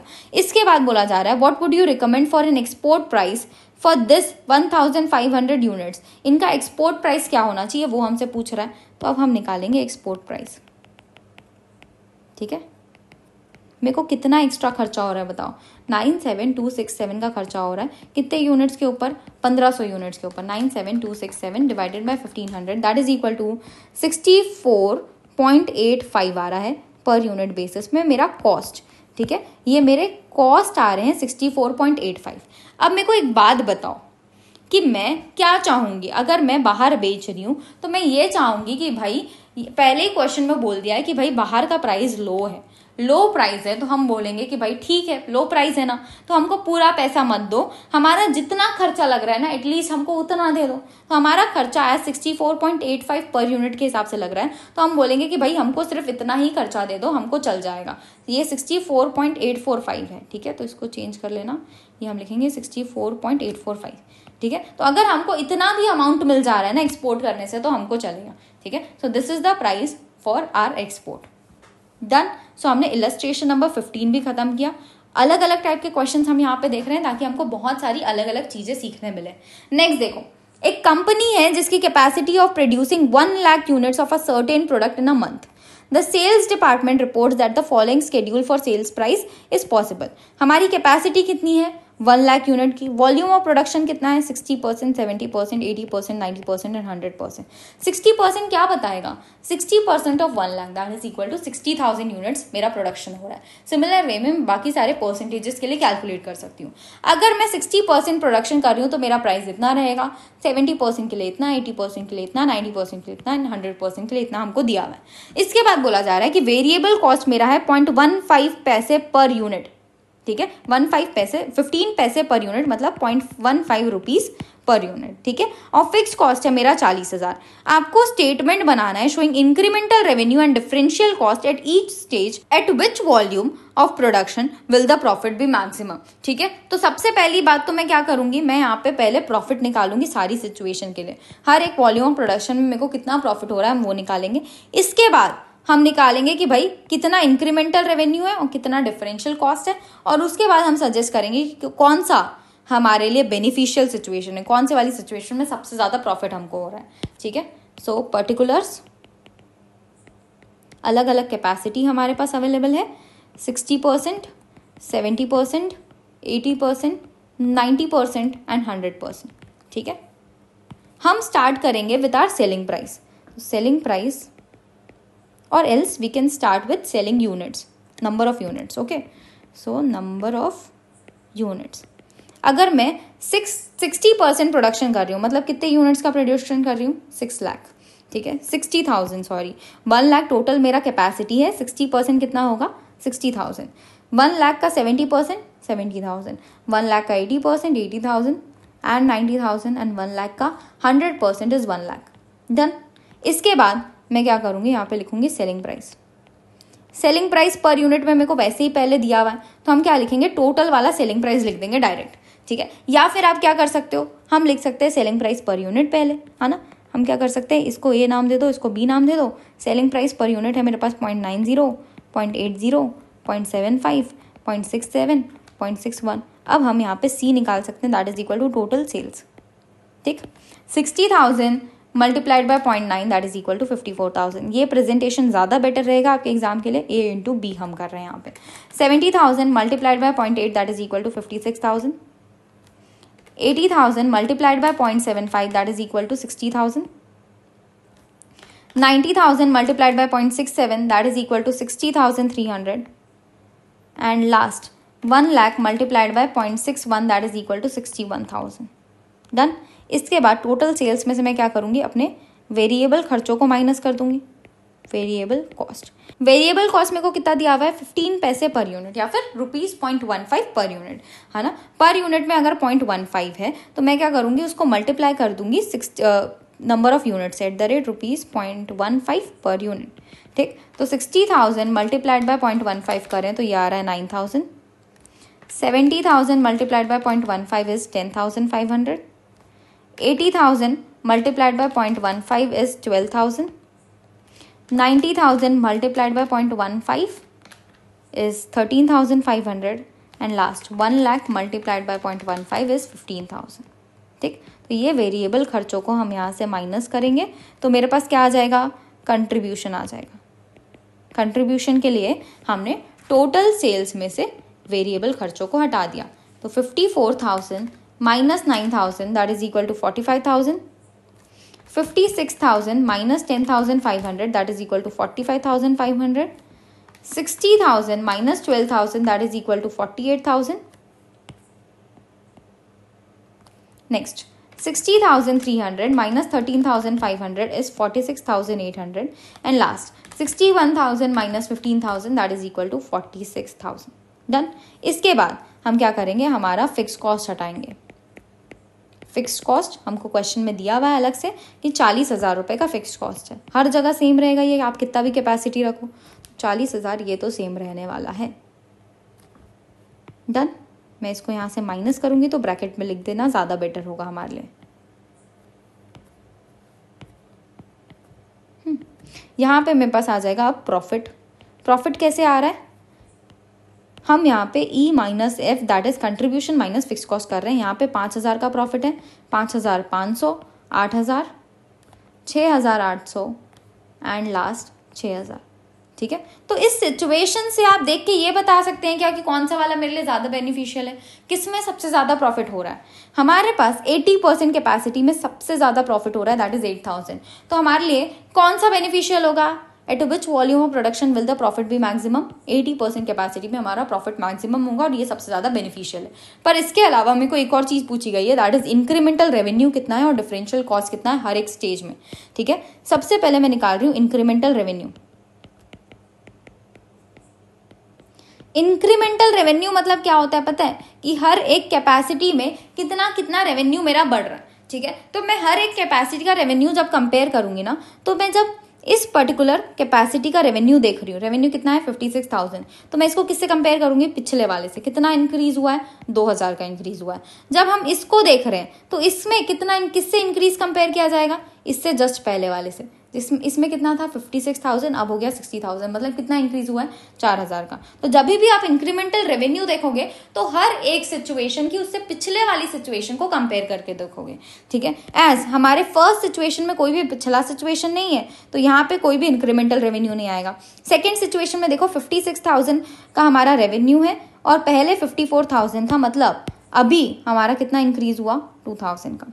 नेक्स्ट, अभी मेरा रेवेन्यू 60,000 है, पहले मेरा रेवेन्यू 56,000 था, कितना इंक्रीज हुआ 4,000 से. नेक्स्ट, 60,300 का रेवेन्यू हमारे पास अभी है, पहले मेरे पास 60,000 था तो हमारे पास 300 का इंक्रीज आया. इसके बाद 61,000 का रेवेन्यू अभी है, 60,300 का पहले था, मतलब 700 का इंक्रीज आया. ठीक है. इस तरीके से आपको इंक्रीमेंटल रेवेन्यू निकालना होता है. इसके बाद हम निकाल रहे हैं क्या, डिफरेंशियल कॉस्ट. डिफरेंशियल कॉस्ट में भी हम सेम चीजें करेंगे. डिफरेंशियल कॉस्ट के लिए आप कॉस्ट देखोगे वो भी कितना इंक्रीज हुआ है वो, है ना. एज फिक्स्ड कॉस्ट में तो कोई भी इंक्रीज नहीं है तो इसकी तो हमको कोई भी झंझट ही नहीं है. हम डायरेक्ट क्या करेंगे, वेरिएबल कॉस्ट को बस देखेंगे. फिक्स कॉस्ट में तो कोई भी इंक्रीज नहीं है तो यहाँ पे कोई भी इंक्रीमेंटल या डिफरेंशियल नहीं है. लेकिन अगर आप इस सिचुएशन को देखो जहाँ पे वेरिएबल कॉस्ट है, यहाँ पे 10,500 है, इससे पहले कितना था 9,000. फर्स्ट सिचुएशन के लिए तो कुछ भी नहीं होगा. नेक्स्ट सिचुएशन में 1,500 का मेरा खर्चा बढ़ा है. यहाँ पे देखो 12,000 का खर्चा है, पहले कितना था 10,500, मतलब यहाँ पे भी 1,500 का खर्चा बढ़ा है. फिर 13,500 है अभी, पहले था 12,000, तो यहाँ पे भी हमारे पास 1,500 का खर्चा बढ़ा है. और लास्ट सिचुएशन में देखोगे तो 15,000 का खर्चा अभी है, पहले था 13,500, मतलब यहाँ पे भी 1,500 का खर्चा बढ़ा है. ठीक है. तो हमने इंक्रीमेंटल रेवेन्यू और डिफरेंशियल कॉस्ट को भी यहाँ पे प्रेजेंट कर दिया. तो आई होप आपको क्लैरिटी आई हो. हमने सारी की सारी चीजें प्रेजेंट कर ली और ये फाइंड आउट कर लिया कि भाई हमारा मैक्सिमम प्रॉफिट एट 80% कैपेसिटी आ रहा है. Done. Now we can move forward to our next question, that is illustration number 13. The following particulars are extracted from the records of a company. क्या दिया हुआ है देखो. सेल्स हमको दिया हुआ है 100 rupees per unit for product A, product B का आपको 120 दिया हुआ है. मटेरियल कितना कंज्यूम हो रहा है, प्रोडक्ट ए में 2 kg लग रहा है, प्रोडक्ट बी में 3 kg लग रहा है. मटेरियल का कॉस्ट कितना है, टोटल मेरे को 10 रुपए पड़ रहा है. यहाँ पे 2 kg का मतलब पर यूनिट कितना हो गया, पर kg मेरे पास 5 रुपीज हो गया. यहाँ पे 15 रुपए का लग रहा है, 3 kg मतलब पर यूनिट कितना हो गया 5 रुपीज. डायरेक्ट वेजेस का कॉस्ट दिया हुआ है 15 और 10. इसके साथ साथ direct wages per hour basis में मेरे को 5 रुपए चार्ज हो रहा है. तो पर आवर बेसिस में 5 रुपए डायरेक्ट वेजेस है, यहाँ पे 15 रुपए चार्ज हो रहा है, मतलब 3 घंटे लगे होंगे.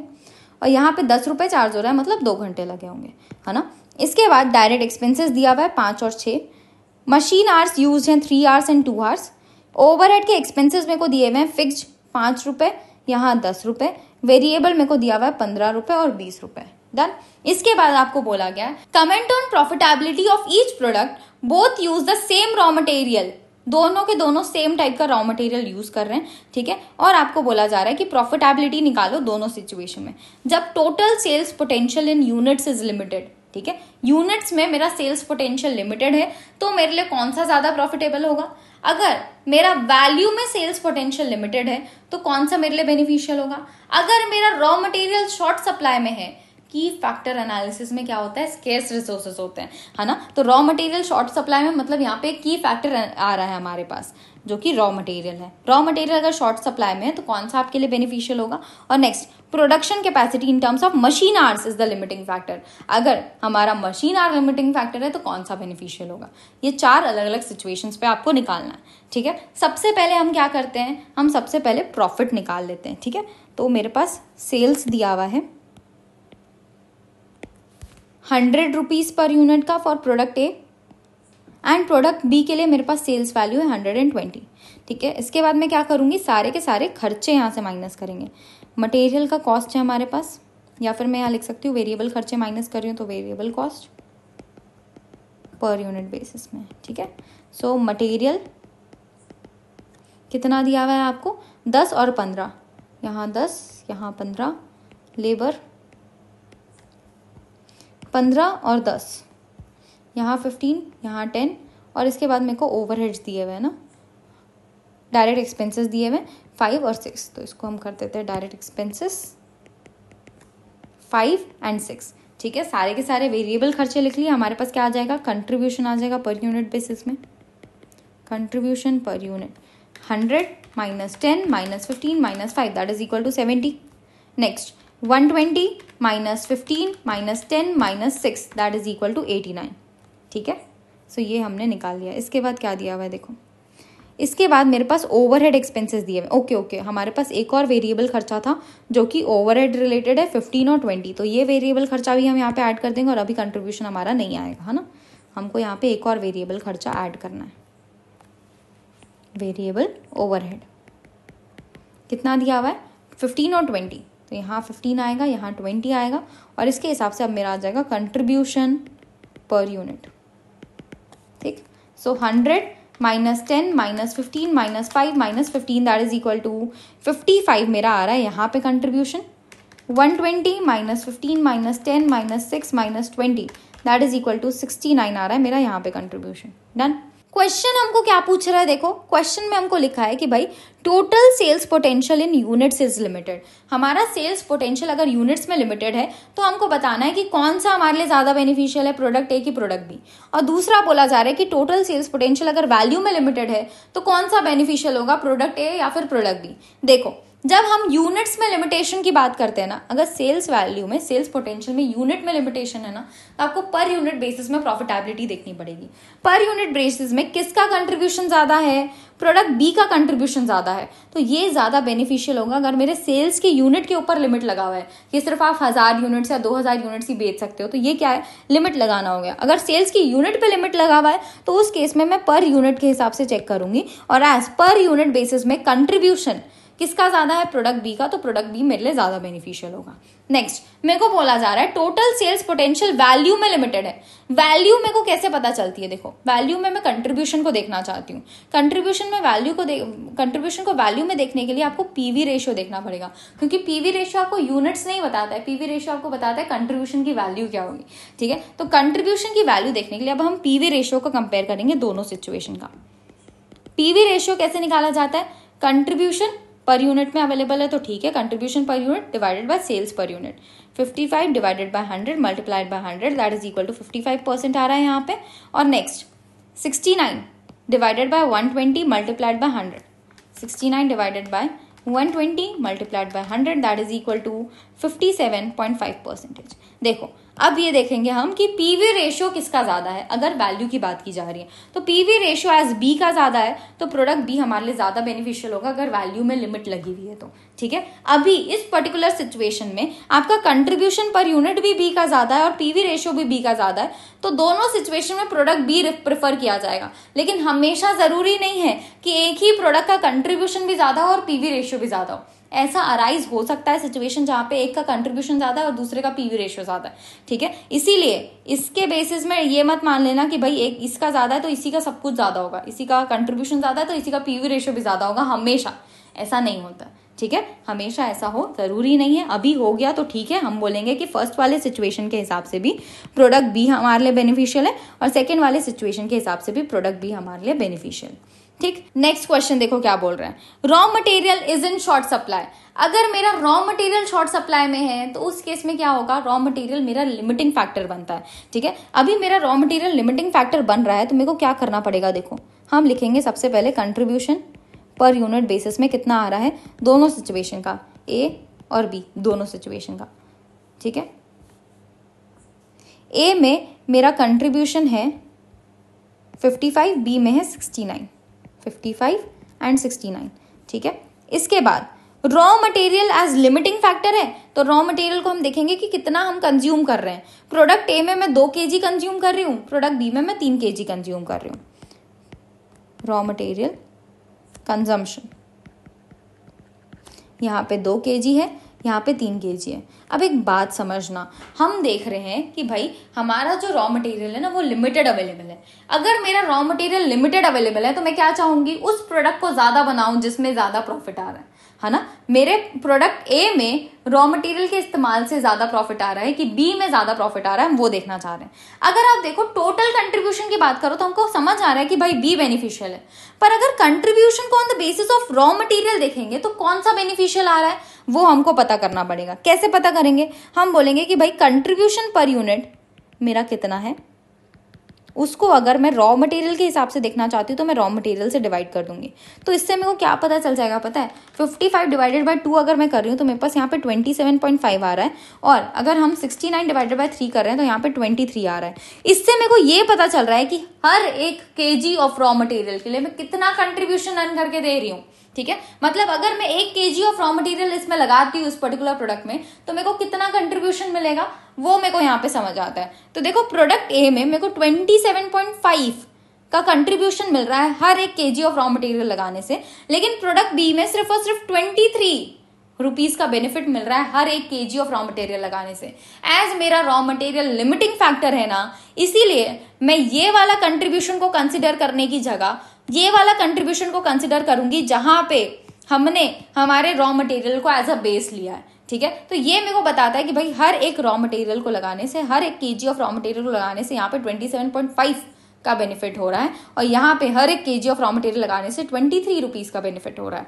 तो हमको समझ आ रहा है कि यहाँ पे एज ज्यादा बेनिफिट हो रहा है और रॉ मटेरियल शॉर्ट सप्लाई में है, तो रॉ मटेरियल के हिसाब से जो कंट्रीब्यूशन आ रहा है वो हम कंसिडर करेंगे और हमारे लिए प्रोडक्ट ए ज्यादा बेनिफिशियल हो जाएगा, ठीक है। तो इस वाले सिचुएशन में मेरे लिए प्रोडक्ट बी ज्यादा बेनिफिशियल था, इस वाले में भी प्रोडक्ट बी ज्यादा बेनिफिशियल था, पर जब मेरा रॉ मटेरियल शॉर्ट सप्लाई में होगा तो मेरे लिए प्रोडक्ट ए ज्यादा बेनिफिशियल होगा, ठीक है। Next, production capacity in terms of machine hour is the limiting factor. अब मेरा मशीन आर लिमिटिंग फैक्टर है और मशीन आर हमारे प्रोडक्ट ए में 3 घंटे लग रहे हैं और प्रोडक्ट बी में 2 घंटे लग रहे हैं। तो सेम तरीके से हम वापस कैलकुलेट करेंगे, A B contribution per unit मेरा कितना दिया हुआ है 55 एंड 69, ठीक। अब मैं लिखूंगी कि भाई मशीन आर कितने हैं, मशीन आर्स यहाँ पे लग रहे हैं 3 घंटे, यहाँ पे लग रहे हैं 2 घंटे। अब हम कंट्रीब्यूशन को as a base of machine hour निकालेंगे, ठीक है, कंट्रीब्यूशन अपॉन मशीन आर।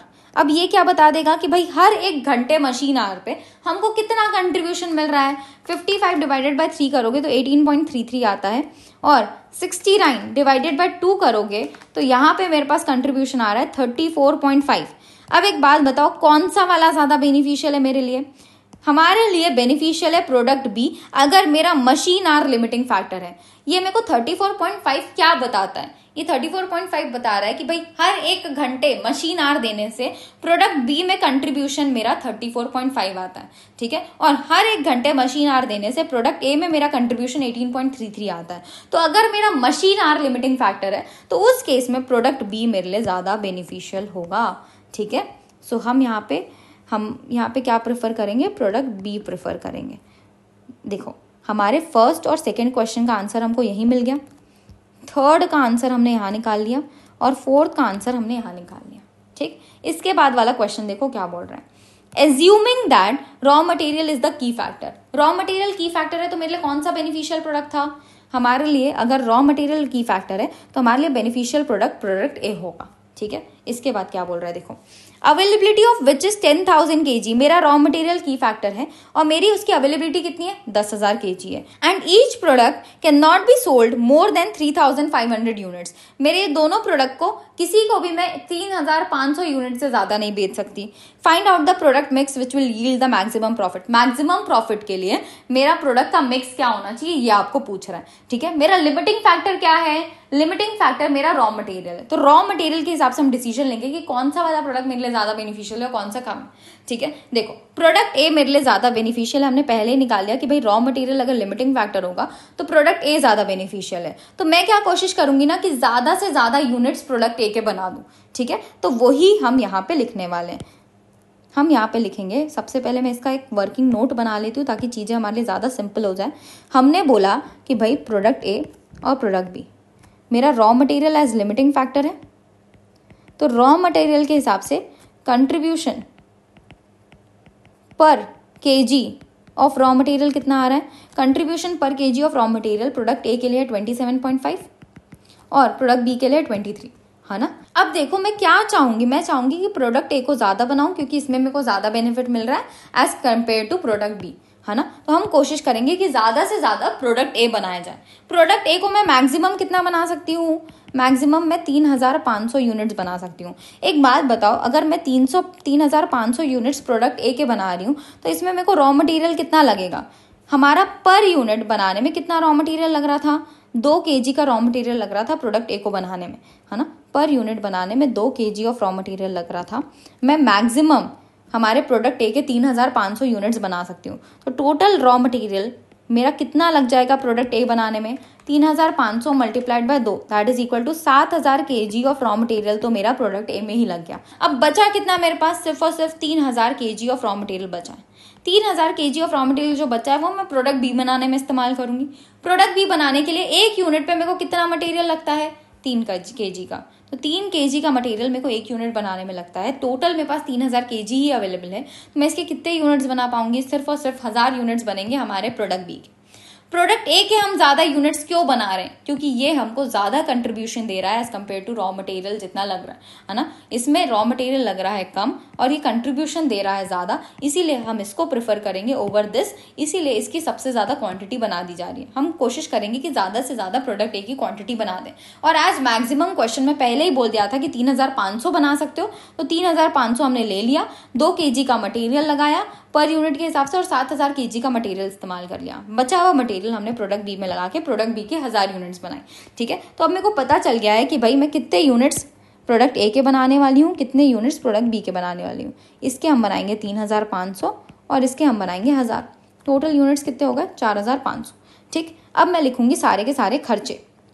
ठीक है, सारे के सारे खर्चे लिखने की जगह अगर मैं डायरेक्ट यहाँ पे कंट्रीब्यूशन पर यूनिट बेसिस में लिख लूँ कि भाई पर यूनिट बेसिस में कितना कंट्रीब्यूशन आ रहा है, मेरे पास पर यूनिट बेसिस में 55 का कंट्रीब्यूशन आ रहा है प्रोडक्ट ए का, 69 का आ रहा है प्रोडक्ट बी।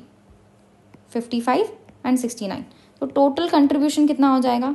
आप यूनिट्स को कंट्रीब्यूशन पर यूनिट से मल्टीप्लाई कर दो। 3,500 multiplied by 55 is equal to 1,92,500 and 69 multiplied by 1,000 that is equal to 69,000। अब इसमें से मैं क्या करूंगी? फिक्स्ड कॉस्ट को माइनस कर देंगे, है ना। फिक्स कॉस्ट को हम यहाँ से माइनस कर देंगे। फिक्स कॉस्ट मेरा कितना है? तो देखो मेरे को पर यूनिट बेसिस में दिया हुआ है। प्रोडक्ट ए में 5 रुपये पर यूनिट लगेगा, प्रोडक्ट बी में 10 रुपये पर यूनिट लगेगा, है ना। तो यहाँ पे एज मैं 3,500 यूनिट्स बना रही हूँ तो 3,500 के हिसाब से 5 रुपये पर यूनिट लगाऊंगी। कितना होता है? 3,500 multiplied by 5 that is equal to 17,500। और यहाँ पे एज हम 1,000 यूनिट्स बना रहे हैं तो एक बात बताओ, क्या मैं फिक्स कॉस्ट को 1,000 यूनिट्स के हिसाब से लगा दूं क्या? तो आपको एक बात आ रही होगी दिमाग में, मैम क्या कर रहे हो? पर यूनिट बेसिस में थोड़ा फिक्स कॉस्ट चार्ज होता है ना। तो हम फिक्स कॉस्ट को पर यूनिट बेसिस में नहीं चार्ज कर सकते, पर एज क्वेश्चन में मेरे को खर्चा पर यूनिट बेसिस में दिया हुआ है तो मैं क्या करूं बताओ? हम क्या लेंगे? जो इनकी मैक्सिमम कैपेसिटी है ना, हमारी जो मैक्सिमम कैपेसिटी है 3,500 की, हम मानेंगे कि भाई जो फिक्स कॉस्ट का खर्चा है ना पर यूनिट बेसिस में जो दिया हुआ है वो 3,500 की कैपेसिटी के हिसाब से ही दिया हुआ है। ठीक है, तो हम बोलेंगे कि भाई मेरा जो खर्चा है 3,500 इंटू 5 कर दो, तो यहाँ पे तो 17,500 हम ले सकते हैं क्योंकि यहाँ की मैक्सिमम कैपेसिटी 3,500 ही और हमने 3,500 ही बनाया। लेकिन यहाँ पे भले तुमने 1000 यूनिट्स बनाए, लेकिन तुम खर्चा पूरा 3,500 यूनिट के हिसाब से ही लोगे। कितना खर्चा है? 10 रुपये पर यूनिट। ठीक है, तो टोटल मेरे पास कितना आ जाएगा? 35,000।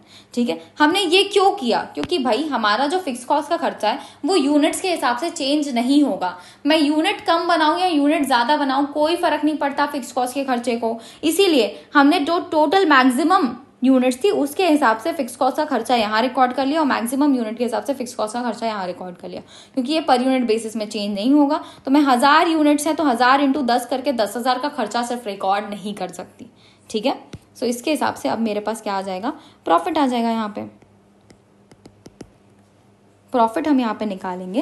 देखो 1,92,500 minus 17,500 that is equal to 1,75,000 का प्रॉफिट यहाँ पे आ रहा है। 69,000 minus 35,000 that is equal to 34,000 का प्रॉफिट यहाँ पे आ रहा है। टोटल में अगर हम देखें तो 34,000 प्लस 1,75,000 इज इक्वल टू 2,09,000 का हमको यहाँ पे प्रॉफिट हो रहा है। डन। तो हमने क्या किया? हमने ये क्वेश्चन पूरा सॉल्व किया और यहाँ पे हमने प्रॉफिट भी फाइंड आउट कर लिया, प्रोडक्ट मिक्स जिसमें हमारा मैक्सिमम प्रॉफिट आएगा। अब मैं आपको बात बताऊं, यहाँ पे हमको एक बात तो पता थी कि भाई प्रोडक्ट बी मेरे लिए ज्यादा बेनिफिशियल है। हमको स्टार्टिंग में ही पता चल गया था कि प्रोडक्ट बी ज्यादा बेनिफिशियल है। पर अगर रॉ मटेरियल हमारा शॉर्ट सप्लाई में है तो उस केस में प्रोडक्ट ए हमारे लिए ज्यादा बेनिफिशियल निकला। लेकिन अगर आपको अभी भी शक है ना कि यार ये आंसर सही होगा कि भी नहीं होगा, ये ऐसे थोड़ा ना होता है कि प्रोडक्ट ए हमारा भले उसका कंट्रीब्यूशन रॉ मटेरियल के हिसाब से ज्यादा रहा तो ये बेनिफिशियल हो गया। तो आप क्या करो मैं बताऊं, आप ना यूनिट्स चेंज कर दो। आप प्रोडक्ट ए के 1000 यूनिट्स बनाओ और प्रोडक्ट बी के 3,500 यूनिट्स बनाओ। आपको समझ आ जाएगा कि भाई कौन सा मेरे लिए ज्यादा बेनिफिशियल है, कौन सा नहीं है। ठीक है, आप ऐसे मिक्स को चेंज करके देख लो, आपको समझ आ जाएगा कि यही प्रॉफिट है जो मैक्सिमम अर्न किया जा सकता है अगर मेरा रॉ मटेरियल लिमिटेड है तो। ठीक, तो इसके साथ हमने क्या किया? हमने ये पर्टिकुलर क्वेश्चन को खत्म किया। हमने limiting factor, key factor analysis भी देख लिया। डन। की फैक्टर जब भी होगा तो कंट्रीब्यूशन को उस की फैक्टर से आप डिवाइड कर दोगे और उसके हिसाब से कंट्रीब्यूशन निकाल के फिर रैंकिंग दोगे कि कौन सा प्रोडक्ट मेरे लिए बेनिफिशियल है, कौन सा नहीं। Now, moving towards our next question, that is illustration number 11. अब ना हमारे जो भी क्वेश्चन आते जाएंगे वो बहुत ही ज्यादा सिंपल हो जाएंगे क्योंकि सारे के सारे टफ क्वेश्चंस तो हमने पहले ही खत्म कर लिए। देखो क्या बोल रहा है। एक्सेलरेट कंपनी लिमिटेड मैन्युफैक्चर कर रही है और सेल कर रही है 4 types of product under the brand name of A, B, C and D. The sales mix in value comprises 33 1/3%, 41 2/3%, 16 2/3% and 8 1/3%. मतलब product A, B, C, D का सेल्स वैल्यू आपको परसेंटेज बेसिस में दिया हुआ है। टोटल सेल्स आपको दिया हुआ है 60,000। टोटल 60,000 का सेल्स किया है हमने, जिसमें हर एक का कितना प्रपोर्शन है वो हमको दिया हुआ है। अब ये प्रपोर्शन को कैसे कैलकुलेट करेंगे? देखो हमको दिया हुआ है 33 1/3%। इसका मतलब क्या होता है? इसका मतलब होता है कि भाई ये 33 3 से मल्टीप्लाई होगा और ये जो वैल्यू आएगी ना उसको आप प्लस कर दोगे 1 से। तो 33 को 3 से मल्टीप्लाई करोगे तो 99 आएगा। उसको अगर मैं 1 से प्लस करूँ तो मेरे पास 100 आ रहा है। तो 100/3% आ रहा है। अब ये परसेंट जो होता है उसका मतलब क्या होता है? डिवाइड कर दो 100 से, है ना। तो डिवाइड कर दो 100 से, मतलब 3 में क्या हो जाएगा? मल्टीप्लाई हो जाएगा 100। तो मेरे पास क्या आ जाएगा? 100 डिवाइडेड बाय 300। या तो मैं 100 डिवाइडेड बाय 3% लिख सकती हूँ या फिर 100 डिवाइडेड बाय 300 लिख सकती हूँ। तो हम क्या प्रेफर करेंगे? 100 डिवाइडेड बाय 300। ठीक है, तो फर्स्ट वाला प्रोडक्ट ए का रेशियो कितना है? प्रोडक्ट ए का रेशियो है 100 डिवाइडेड बाय 3%। नेक्स्ट बी का रेशियो क्या है? 41 2/3 है। तो 3 मल्टीप्लाइड बाय 41 करूंगी प्लस 2 करेंगे तो दैट इज इक्वल टू 125 आ रहा है। 125 डिवाइडेड बाय 3% आएगा तो इसको मैं 300 लिख सकती हूँ। नेक्स्ट 16 2/3%, तो 3 multiplied by 16 plus 2 that is equal to 50 divided by 300। ये सी वाली सिचुएशन में। Last 8 multiplied by 3 plus 1 that is equal to 25 divided by 300। ठीक है, ये मेरा रेशियो आ गया और इस रेशियो में मेरे को ये 60,000 को डिवाइड करना है। नेक्स्ट इसके बाद मेरे को वेरिएबल कॉस्ट दिया हुआ है और वेरिएबल कॉस्ट मेरे को सेलिंग प्राइस के रेशियो में दिया हुआ है। इसके बाद फिक्स कॉस्ट दिए हुए हैं और इसके हिसाब से आपको ब्रेक इवन पॉइंट निकालना है for the products on overall basis. Overall basis में आपको यहाँ पे ब्रेक इवन पॉइंट निकालना है। इसके बाद फिर से आपको ब्रेक इवन पॉइंट निकालना है अगर सेल्स मिक्स चेंज कर दिया जाए टू ए का 25%, बी का 40%, सी का 30% एंड डी का 5%। तो ये वाला सिचुएशन में सिर्फ और सिर्फ सेल्स मिक्स चेंज होगा। सेम तरीके से आपको ब्रेक इवन पॉइंट निकालना है। तो फर्स्ट वाला क्वेश्चन करके मैं आपको दिखा रही हूँ, सेकेंड वाला क्वेश्चन आप खुद से ट्राई करोगे। ठीक है, चलो क्योंकि सेम चीज आपको फॉलो करनी है उसके अंदर जो मैं अभी फॉलो कर रही हूँ। सबसे पहले हम लिखेंगे सेल्स वैल्यू, ठीक है। सेल्स वैल्यू टोटल में मेरे को कितनी दी हुई है 60,000। 60,000 वैल्यू है। प्रोडक्ट ए के लिए कितना है 100 डिवाइडेड बाय 300, 100 डिवाइडेड बाय 300।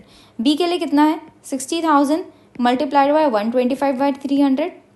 सी के लिए हमारे पास 60,000 multiplied by 50 divided by 300 and D के लिए हमारे पास 60,000 मल्टीप्लाइड बाय 25 डिवाइडेड बाय 300, ठीक है। तो सबको आप वैल्यू कैलकुलेट कर लेते हैं। 60,000 multiplied by 100 divided by 300 is हमारा 20,000। Next 60,000 multiplied by 125 divided by 300 is 25,000। Next 60,000 multiplied by 50 divided by 300 is 10,000 and last 60,000 multiplied by 25 divided by 300 that is equal to 5,000। Total करके देख लो 60,000 आ रहा है कि नहीं। 20,000 plus 25,000 plus 10,000 plus 5,000 that is equal to 60,000। Done. इसके बाद हम क्या करेंगे, यहाँ से वेरिएबल खर्चे हटाएंगे। वेरिएबल कॉस्ट क्या बोला गया है, ए के लिए 60% ऑफ सेलिंग प्राइस। तो 20,000 अगर मेरा सेलिंग प्राइस है, इसका 60% निकालोगे तो 12,000 हो जाएगा। Next 68% of selling price, 25,000 selling price है, इसका 68% इज 17,000, ठीक। नेक्स्ट 80% ऑफ सेलिंग प्राइस, 10,000 का 80% इज 8,000 और लास्ट हमको दिया हुआ है 40% ऑफ सेलिंग प्राइस, 5,000 का 40% इज 2,000। टोटल कर लेंगे। टोटल कितना है variable cost 12,000 plus 17,000 plus 8,000 plus 2,000 that is equal to 39,000 का मेरा वेरिएबल कॉस्ट है। इससे मेरे पास क्या आ जाएगा, कंट्रीब्यूशन आ जाएगा, है ना। फर्स्ट सिचुएशन में आ रहा है हमारे पास 8,000, 25 minus 17 that is equal to 8,000 का यहाँ पे कंट्रीब्यूशन आ रहा है। नेक्स्ट यहाँ पे 2,000 का कंट्रीब्यूशन है, यहाँ पे 3,000 का कंट्रीब्यूशन है। टोटल अगर हम करें 8 plus 8 plus 2 plus 3 that is equal to 21,000 का हमारा टोटल कंट्रीब्यूशन है। फिक्स कॉस्ट मेरे को कितना दिया हुआ है 14,700 पर मंथ बेसिस में। तो 14,700 मेरे को टोटल के लिए दिया है, अलग अलग सबका दिया है क्या, नहीं दिया हुआ है। तो मैं अलग अलग नहीं, टोटल वैल्यू से ही माइनस करूंगी और मेरे पास यहाँ पे प्रॉफिट आ जाएगा 21,000 minus 14,700 that is equal to 6,300 is my profit. So profit मेरे पास आ गया 6,300। अब मेरे को इसमें से क्या निकालना है, क्वेश्चन में हमसे पूछा है कि भाई हमारा बीईपी क्या होगा for the product on overall basis. Overall basis में मेरा कितना ब्रेक इवन पॉइंट होगा वो बताना है। तो ब्रेक इवन पॉइंट निकालने के लिए मैं क्या करूंगी, fix cost upon contribution per unit. पर इस क्वेश्चन में अगर देखो तो हमारे पास कंट्रीब्यूशन पर यूनिट बेसिस में अवेलेबल नहीं है, तो मैं बीईपी के यूनिट्स नहीं निकाल सकती। मेरे को क्या करना पड़ेगा, बीईपी का वैल्यू निकालना पड़ेगा, है ना, सेल्स वैल्यू निकालना पड़ेगा। बीईपी का सेल्स वैल्यू निकालने के लिए हम क्या करते हैं, हम लेते हैं fix cost upon profit volume ratio. Profit volume ratio क्या होगा, हमको यहाँ पे निकालना पड़ेगा प्रॉफिट वॉल्यूम रेशियो। हम इजीली निकाल सकते हैं प्रॉफिट वॉल्यूम रेशियो। कैसे करेंगे हम, पीवी रेशियो। एज मेरे को बीईपी किसका निकालना है, टोटल का निकालना है, इसलिए मैं प्रॉफिट वॉल्यूम रेशियो भी क्या करूंगी, टोटल अमाउंट का निकालूंगी। प्रॉफिट वॉल्यूम रेशियो निकालने के लिए मेरे को चाहिए होता है contribution that is 21,000 divided by sales that is 60,000 multiplied by 100, ठीक है। So 21,000 divided by 60,000 multiplied by 100 is 35%।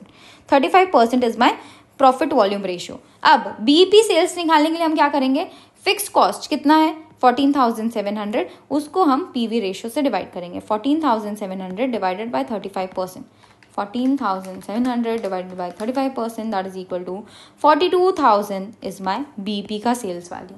Done. तो हमने क्या किया, पहला वाला क्वेश्चन तो हमने सॉल्व कर लिया। अब बचा हमारा नेक्स्ट वाला क्वेश्चन दैट इज जहाँ पे मिक्स चेंज हो रहा है टू 25%, 40%, 30% एंड 5%। कुछ नहीं करना आपको, मैंने ये मिक्स लिया ना, बस आपको अब ये मिक्स लेना है। वेरिएबल कॉस्ट सेम रहेगा, जितना भी मिक्स के हिसाब से सेल्स वैल्यू आएगी उसके हिसाब से वेरिएबल कॉस्ट निकाल लेना, उसमें से फिक्स कॉस्ट माइनस कर लेना और उसमें से बीईपी निकाल लेना। तो झंझट ही क्या है, आप आराम से कर सकते हो क्वेश्चन, ठीक है। सो हमने क्या किया, इलस्ट्रेशन नंबर 11 खत्म किया। फर्स्ट वाला पार्ट उसका खत्म किया जिसमें आपकी वैल्यू कितनी आ रही है 42,000 की वैल्यू आ रही है, ठीक है। अब आप क्या करोगे, अब आप नेक्स्ट वाला सिचुएशन खुद से सॉल्व करोगे जिसमें आपका आंसर कितना आएगा 46,226 आंसर आएगा। आपको एक बार चेक कर लेना है लेके आके, ठीक है। Moving towards our next question that is illustration number 9। देखो क्या बोल रहा है यहाँ पे, मेरे को एस लिमिटेड का इन्फॉर्मेशन दिया हुआ है related to half year ended 30 June 2021। Half year का इन्फॉर्मेशन दिया हुआ है, fix expense, sales value and profit, ठीक है। तो सेल्स वैल्यू मेरे पास अवेलेबल है कितनी, 1,50,000, ठीक है। सेल्स वैल्यू से हम क्या माइनस करते हैं, वेरिएबल खर्चे, तो मेरे पास क्या आ जाता है, कंट्रीब्यूशन आ जाता है।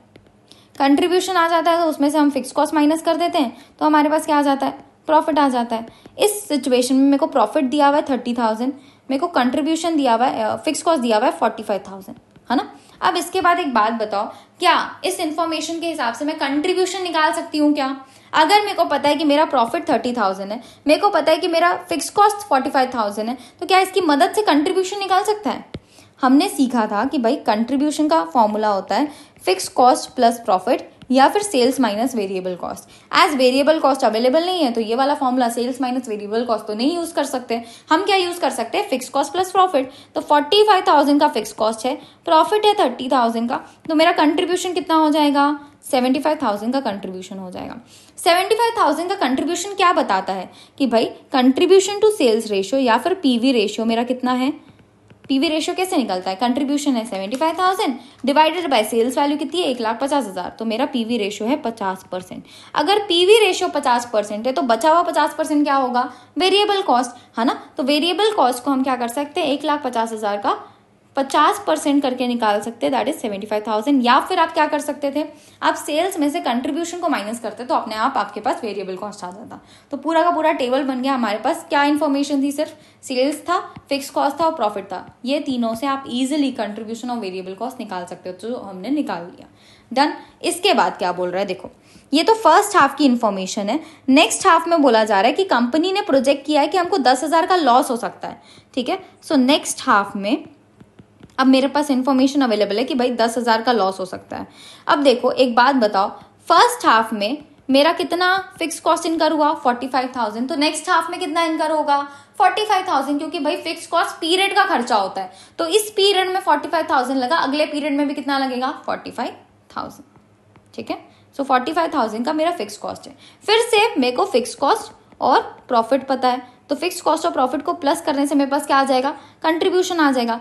फिक्स कॉस्ट है मेरा 45,000, प्रॉफिट है मेरा माइनस में 10,000, तो ये क्या वैल्यू हो गई 35,000 हो गया मेरा कंट्रीब्यूशन, ठीक है। सो 35,000 कंट्रीब्यूशन में से 45,000 का फिक्स कॉस्ट माइनस करोगे तो माइनस 10,000 आपके पास वैल्यू आ रही है। अब अगर आपको पता है कि आपका कंट्रीब्यूशन 35,000 है और हमको एक और चीज पता है कि हमारा जो कंट्रीब्यूशन है वो 50% ऑफ सेल्स वैल्यू है ना, तो इस केस में मैं सेल्स वैल्यू इजिली निकाल सकती हूँ।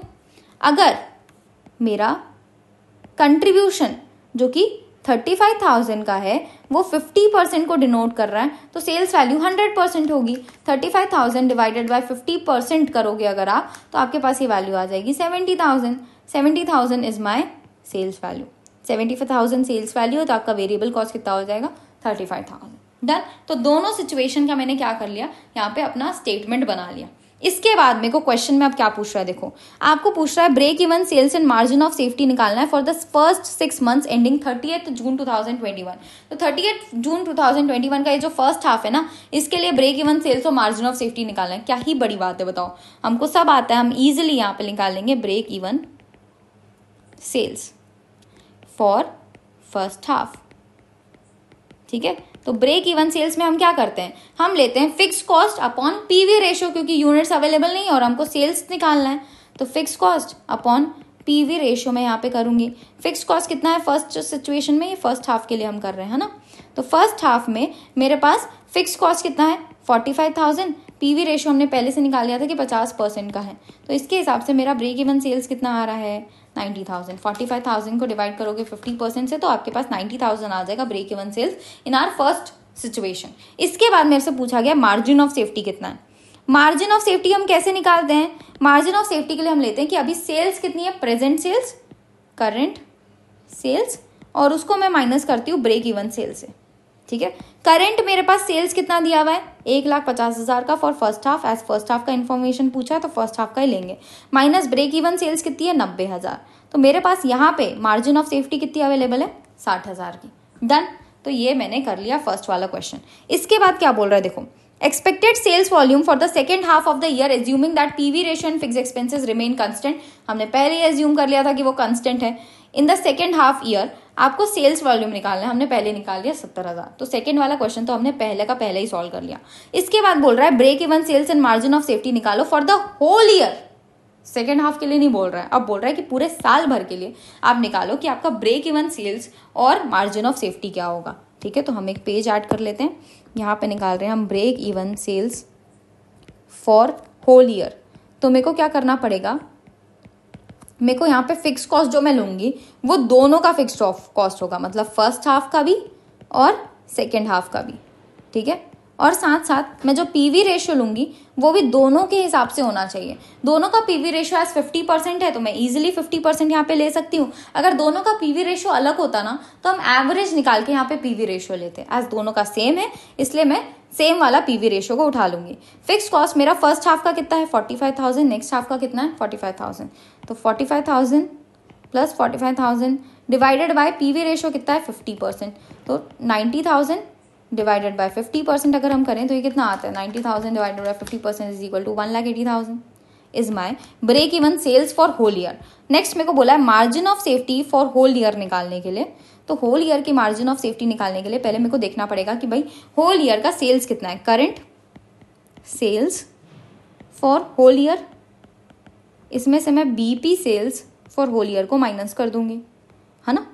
तो current sales for whole year कितना है, यहाँ पे 1,50,000, यहाँ पे 70,000, 1,50,000 और 70,000 माइनस बीपी सेल्स हमने टोटल में निकाल दिया है 1,80,000। डन। तो 1,50,000 प्लस 70,000 करोगे माइनस करोगे 1,80,000 तो ये आ रहा है हमारे पास 40,000 का margin of safety for whole year. Done. तो हमने ये क्वेश्चन को कंप्लीट कर लिया, बहुत ही इजी सा क्वेश्चन था, हमने स्टार्टिंग में ही सॉल्व कर लिया था ये पूरा। Now moving towards illustration number 7 क्या बोल रहा है, देखो हमारे पास दिया हुआ है 2020 का इन्फॉर्मेशन, 2021 का इन्फॉर्मेशन, सेल्स और प्रॉफिट मेरे पास अवेलेबल। आपको बोल रहा है पीवी रेशियो निकालो। सेल्स और प्रॉफिट की मदद से पीवी रेशियो कैसे निकालें, कंट्रीब्यूशन तो दिया ही नहीं है। याद करो जो कल हमने कंसेप्ट सीखे थे इतने सारे, जहां पे हमने सीखा था कि भाई हम चेंज की मदद से भी तो निकाल सकते हैं। चेंज कितना हुआ है, देखो यहाँ पे 20,000 का चेंज हुआ है, यहाँ पे 5,000 का चेंज हुआ है। हम प्रॉफिट अपॉन सेल्स नहीं करते पर change in profit upon change in sales से तो पीवी रेशियो निकल सकता है ना, तो वही हम इस्तेमाल करने वाले हैं। PV ratio is equal to change in profit upon change in sales into 100। ठीक है, तो प्रॉफिट में चेंज हुआ है 5,000 का, सेल्स में चेंज हुआ है 20,000 का, मल्टीप्लाई बाय 100 करोगे तो 25% आपका आएगा। नेक्स्ट बीपी निकालने बोला है, ब्रेक इवन पॉइंट। कैसे निकलता है, fix cost upon PV ratio, है ना, fix cost upon PV ratio. अब मेरे को तो फिक्स कॉस्ट पता ही नहीं है तो मैं बीपी कैसे निकालूं। तो देखो हम क्या कर सकते हैं ना, सबसे पहले हम यहाँ पे कैलकुलेट करेंगे, हमारा टेबल बनाएंगे। ठीक है, तो मैं यहाँ पे टेबल बना रही हूँ फॉर लेट्स से 2020। ठीक, 2020 का हम टेबल बना रहे हैं जहाँ पे मैं पहले लिख दूंगी सेल्स कितना दिया हुआ है 1,50,000 सेल्स है मेरे पास। वेरिएबल कॉस्ट मेरे को पता नहीं है। कंट्रीब्यूशन में क्या निकाल सकती हूँ क्या, बिल्कुल निकाल सकते हैं क्योंकि हमारे पास पीवी रेशियो अवेलेबल है ना। तो 1,50,000 की अगर सेल्स है तो कंट्रीब्यूशन कितना होगा 25%, दैट इज इक्वल टू 37,500। इसके बाद मेरे को प्रॉफिट भी तो अवेलेबल है कि भाई पिछले साल 2020 का मेरे का प्रॉफिट है 20,000, तो इसकी मदद से मेरे पास फिक्स कॉस्ट आ जाएगा इजीली। 20,000 में से अगर आप 37,500 का कंट्रीब्यूशन माइनस करोगे तो 17,500 इज माई फिक्स कॉस्ट। ठीक है, तो 37,500 में से 17,500 माइनस करके देख लो, आपके पास 20,000 का प्रॉफिट आ जाएगा। तो फिक्स कॉस्ट मेरा कितना है 17,500, ये मेरे को पता चल गया। तो मैं क्या कर सकती हूँ, इसकी मदद से यहाँ पे बीपी निकाल सकती हूँ। डिवाइडेड बाय 25% हम करेंगे, 17,500 divided by 25%, that is equal to 70,000 is my BP. दोनों सिचुएशन में सेम आएगा क्योंकि यहाँ पे हमारा जो पीवी रेशियो है वो सेम है दोनों की दोनों सिचुएशन के लिए। तो यहाँ पे आपका जो बीपी है वो भी सेम आएगा क्योंकि फिक्स कॉस्ट भी दोनों सिचुएशन में सेम होगा और साथ साथ आपका पीवी रेशियो भी सेम है, इसीलिए बीपी दोनों सिचुएशन में सेम आएगा 70,000 का। डन। नेक्स्ट, इसके बाद आपको दिया हुआ है sales required to earn a profit of 40,000। 40,000 का टारगेट प्रॉफिट अर्न करने के लिए आपका सेल्स कितना होगा वो बताओ। ठीक है, तो हम बोलेंगे fix cost upon PV ratio और इसमें प्लस कर दो तुम्हारा टारगेट प्रॉफिट कितना है 40,000 का।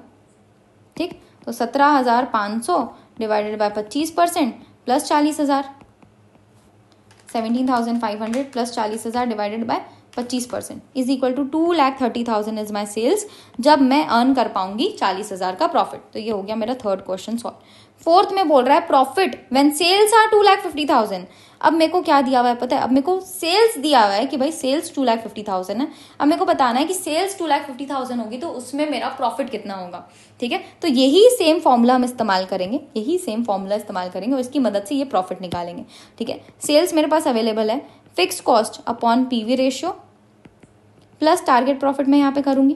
फिक्स कॉस्ट कितना है 17,500 divided by 25% plus target profit आप कर सकते हो, है ना। तो अब मैं इसको अगर सॉल्व करूँ 2,50,000 को हम क्या करेंगे, ये डिवाइड में है तो उधर जाके क्या हो जाएगा, मल्टीप्लाई हो जाएगा 25%, और ये इधर एस प्लस में था उधर जाके माइनस में हो जाएगा। 17,500 इज माई टारगेट प्रॉफिट आ जाएगा।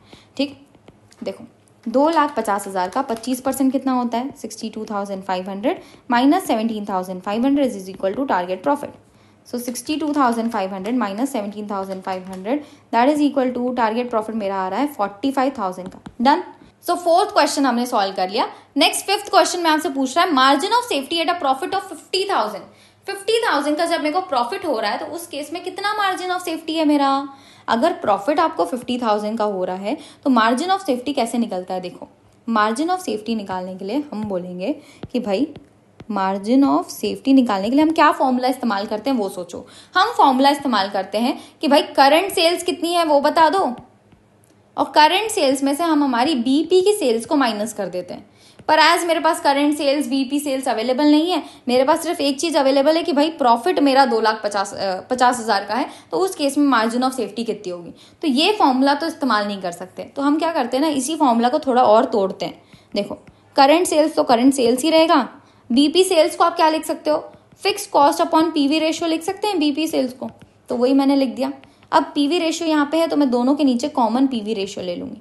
नीचे कॉमन पीवी रेशियो लेने से क्या होगा, ये जो सेल्स है करंट वाली, इस करंट सेल से भी मेरा पीवी रेशियो मल्टीप्लाई करना पड़ेगा मेरे को, और माइनस फिक्स कॉस्ट। एज आपने पीवी रेशियो को दोनों के नीचे कॉमन लिया है ना, दोनों के नीचे कॉमन लिया पीवी रेशियो को, तो क्या करना पड़ेगा, इससे आपको पीवी रेशियो मल्टीप्लाई करना पड़ेगा।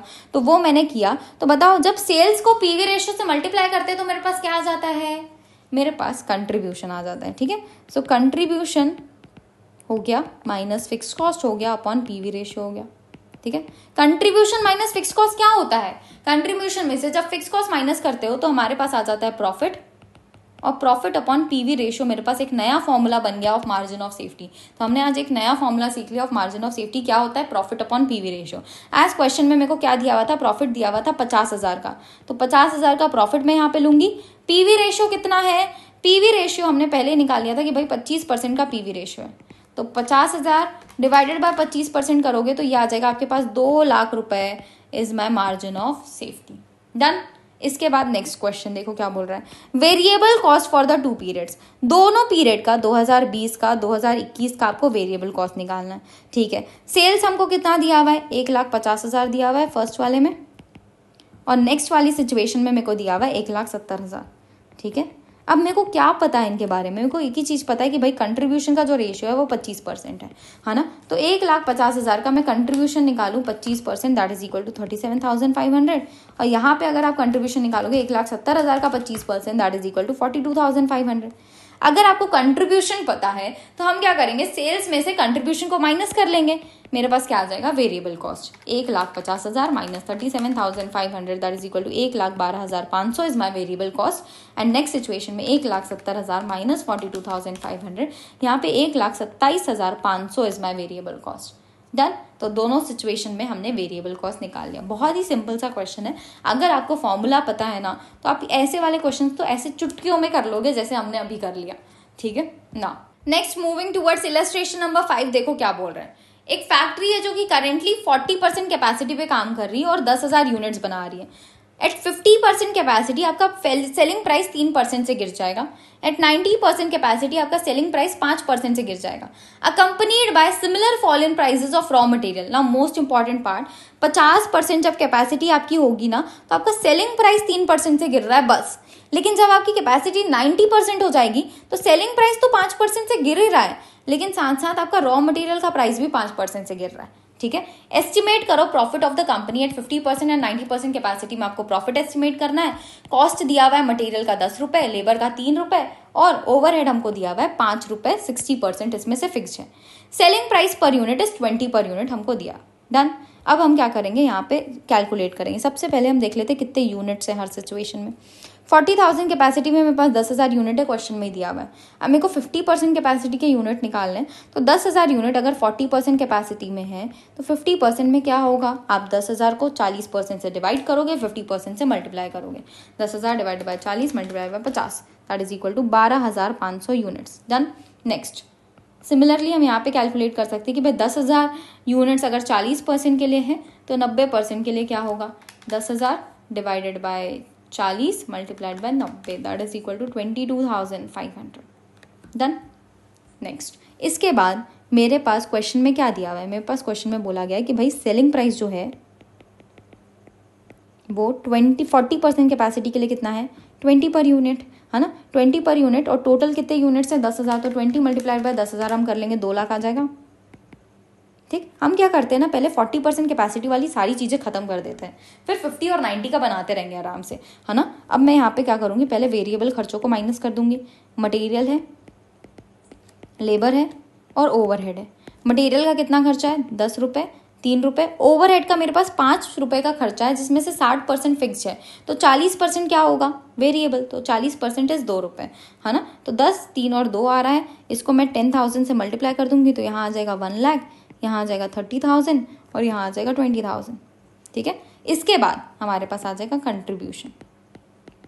कंट्रीब्यूशन कितना आ रहा है, देखो 2 लाख में से अगर तुम 1 लाख माइनस कर दो, तुम 50,000 और माइनस कर दो, तो तुम्हारे पास बच रहा है 50,000, दैट इज माई कंट्रीब्यूशन। ठीक है, इसके बाद मैं इसमें से क्या करूंगी, फिक्स कॉस्ट माइनस कर दूंगी। फिक्स कॉस्ट क्वेश्चन में दिया है क्या, 60% फिक्स्ड मेरा फिक्स कॉस्ट है ना। तो ये कितना हो जाएगा, 3 रुपये पर यूनिट, है ना। 3 रुपये पर यूनिट, अगर 10,000 यूनिट के हिसाब से मैं कैलकुलेट करूँ तो कितना आता है, 30,000 रुपये। ना मोस्ट इंपॉर्टेंट थिंग, एज मेरी करंट वर्किंग कैपेसिटी 40% थी, इसीलिए मैंने इस 10,000 यूनिट के ऊपर 3 रुपये पर यूनिट फिक्स कॉस्ट था, उसको चार्ज करके 30,000 रुपये निकाल लिया।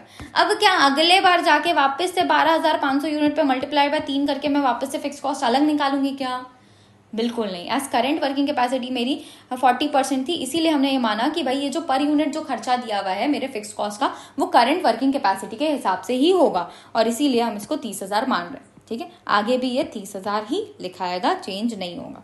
इसके बाद मेरे पास क्या आ जाएगा, प्रॉफिट आ जाएगा। प्रॉफिट कितना आ रहा है, 20,000 का। डन। तो मैंने क्या किया, 40% कैपेसिटी वाली सिचुएशन सॉल्व कर ली। अब इसी से हम 50% और 90% वाली कैपेसिटी पे जाएंगे। देखो 50% कैपेसिटी में मेरे को बोला गया कि सेलिंग प्राइस मेरा 3% गिर जाएगा, तो अभी 20 है तो 3% गिर जाए, मतलब -3% अगर मैं करूँ तो यहाँ पे आ रहा है 19.4। ठीक है, सो 12,500 मल्टीप्लाइड बाय 19.4 करें अगर हम, तो यहाँ पे आ रहा है 2,42,500। ठीक, इसके बाद मेरा मटेरियल, लेबर और ओवरहेड के खर्चे में कोई भी चेंज दिया गया है क्या, 50% कैपेसिटी के लिए नहीं दिया गया है, तो सेम हम यहाँ पे इस्तेमाल कर लेंगे। 10 multiplied by 12,500 is 1,25,000। 3 multiplied by 12,500 is 37,500। 12,500 से क्यों मल्टीप्लाई कर रही हूँ, क्योंकि यूनिट्स मेरे 12,500 है ना। Next, 2 multiplied by 12,500 is equal to 25,000। Total अगर हम करें यहाँ पे तो 2,42,500 minus 1,25,000 minus 37,500 minus 25,000 that is equal to, ये मेरे पास आ रहा है 55,000। So 55,000 is my contribution. Fix cost मेरा 30,000 ही रहेगा, चेंज नहीं होगा, तो मेरे पास यहाँ पे प्रॉफिट कितना आ जाएगा, 25,000। नेक्स्ट, इसके बाद हम आते हैं 90% कैपेसिटी पे, जहाँ पे मैं 22,500 यूनिट्स बना रही हूँ। तो यहाँ पे सेलिंग प्राइस कितना गिर रहा है, 5%, तो 20 का 5% गिर गया, मतलब 19 हो गया। 50% का 5% मत गिराना, क्योंकि करंट कैपेसिटी के हिसाब से सारी इन्फॉर्मेशन आपको दी हुई है, तो करंट कैपेसिटी में हम 5% गिरा के देखेंगे, है ना। तो अब कितना हो गया, 19 हो गया। 22,500 यूनिट्स में बना रही हूँ, multiplied by 19 that is equal to 4,27,500 यहाँ हो जाएगा। अब पर यूनिट जो खर्चे मेरे को दिए हुए हैं, वेरिएबल खर्चे, उसमें बोला गया कि भाई रॉ मटेरियल का प्राइस भी गिरेगा। सेलिंग प्राइस कितना गिरा, 5% गिरा 90% कैपेसिटी में, और रॉ मटेरियल का प्राइस भी कितना गिरेगा, 5%। तो 10 रुपए का मेरा रॉ मटेरियल का प्राइस था, माइनस करोगे 5% तो 9.5 का हो गया इस सिचुएशन में। तो 22,500 मल्टीप्लाइड बाय 9.5 अगर मैं करूँ तो 213,750 मेरे पास यहाँ पे आ रहा है। बाकी सारे खर्चे सेम रहेंगे, क्योंकि इनके बारे में इन्फॉर्मेशन नहीं दी हुई है। मल्टीप्लाइड बाय 3 करूँ मैं यहाँ पे तो 67500 आ रहा है। 22,500 मल्टीप्लाइड बाय 2 करोगे तो 45,000 आएगा। अब सारे के सारे वेरिएबल खर्चों को हम सेल से माइनस कर देंगे। 4,27,500 minus 2,13,000, 4,27,500 minus 2,13,750 minus 67,500 minus 45,000 that is equal to 1,01,250। इसमें से 30,000 का फिक्स कॉस्ट हम हटा देंगे, minus 30,000 that is equal to 71250 is my profit in this particular situation. Done. तो हमने हर एक सिचुएशन का प्रॉफिट निकाल लिया। इसके बाद क्वेश्चन में क्या पूछा था? क्वेश्चन में हमसे क्या पूछा है? क्वेश्चन में हमसे पूछा एस्टिमेट करो profit of the company at 50% and 90% capacity. तो प्रॉफिट हमने एस्टिमेट कर लिया कि 25,000 और 71,250 आएगा। डन। इलस्ट्रेशन नंबर 15 हो गया हमारा। अब हमारे इलस्ट्रेशन नंबर 4 पे क्या बोल रहा है? देखो, दो बिजनेसेस हैं, ए बी लिमिटेड और C D limited. Same type of product बेचते हैं, सेम मार्केट में बेचते हैं। Budgeted profit and loss account for the year ended 30 June 2021 are as follows. आपको budgeted profit and loss account आपको दिया हुआ है, सेल्स दिया हुआ है, वेरिएबल खर्चे दिया हुआ है, फिक्स कॉस्ट दिया हुआ है और प्रॉफिट दिया हुआ है। आपको कैलकुलेट करना है BEP of each business and state करना है which business is likely to earn greater profits. ठीक है, तो मैं बीईपी निकाल सकती हूँ। बीईपी निकालने के लिए मेरे को कंट्रीब्यूशन चाहिए, तो यहाँ पे मेरे को पूरा का पूरा स्टेटमेंट बनाना पड़ेगा, है ना। 1,50,000 है यहाँ पे, 1,50,000 की सेल्स है यहाँ पे, लेस वेरिएबल खर्चे हम माइनस करेंगे। यहाँ पे 1,20,000 है, यहाँ पे 1,00,000 का है। तो यहाँ पे मेरा कंट्रीब्यूशन आ रहा है 30,000 का, यहाँ पे मेरा कंट्रीब्यूशन आ रहा है 50,000 का। ठीक, इसमें से हम क्या करेंगे, हमारे फिक्स कॉस्ट को माइनस कर देंगे। कितना फिक्स कॉस्ट है? 15,000 का, और यहाँ पे है हमारे पास 35,000 का। ठीक, तो 15,000 माइनस करूंगी तो यहाँ 15,000 आ रहा है मेरा क्या? प्रॉफिट। और यहाँ पे हमारा प्रॉफिट यहाँ पे भी 15,000 ही आ रहा है। डन। इसके बाद मेरे को क्वेश्चन में बीपी निकालने बोला है। बीपी निकालने के लिए मेरे को क्या चाहिए होगा? पीवी रेशियो चाहिए होगा, क्योंकि यूनिट्स अवेलेबल नहीं है ना। पीवी रेशियो कैसे निकालते हैं हम? Contribution upon sales. तो कंट्रीब्यूशन है मेरा 30,000, सेल्स कितना है? 1,50,000 मल्टीप्लाइड बाय 100 हम करेंगे। तो 30,000 divided by 1,50,000 multiplied by 100 that is equal to 20% is my PV ratio here. यहाँ पे पीवी रेशियो निकालने के लिए हम क्या करेंगे? 50,000 divided by 1,50,000 multiplied by 100, 50,000 divided by 1,50,000 multiplied by 100 that is equal to 33.33% का पीवी रेशियो मेरे को यहाँ पे आ रहा है। ठीक, इसके बाद मैं बीपी निकालूंगी। बीपी कैसे निकलेगा? Fix cost upon PV ratio.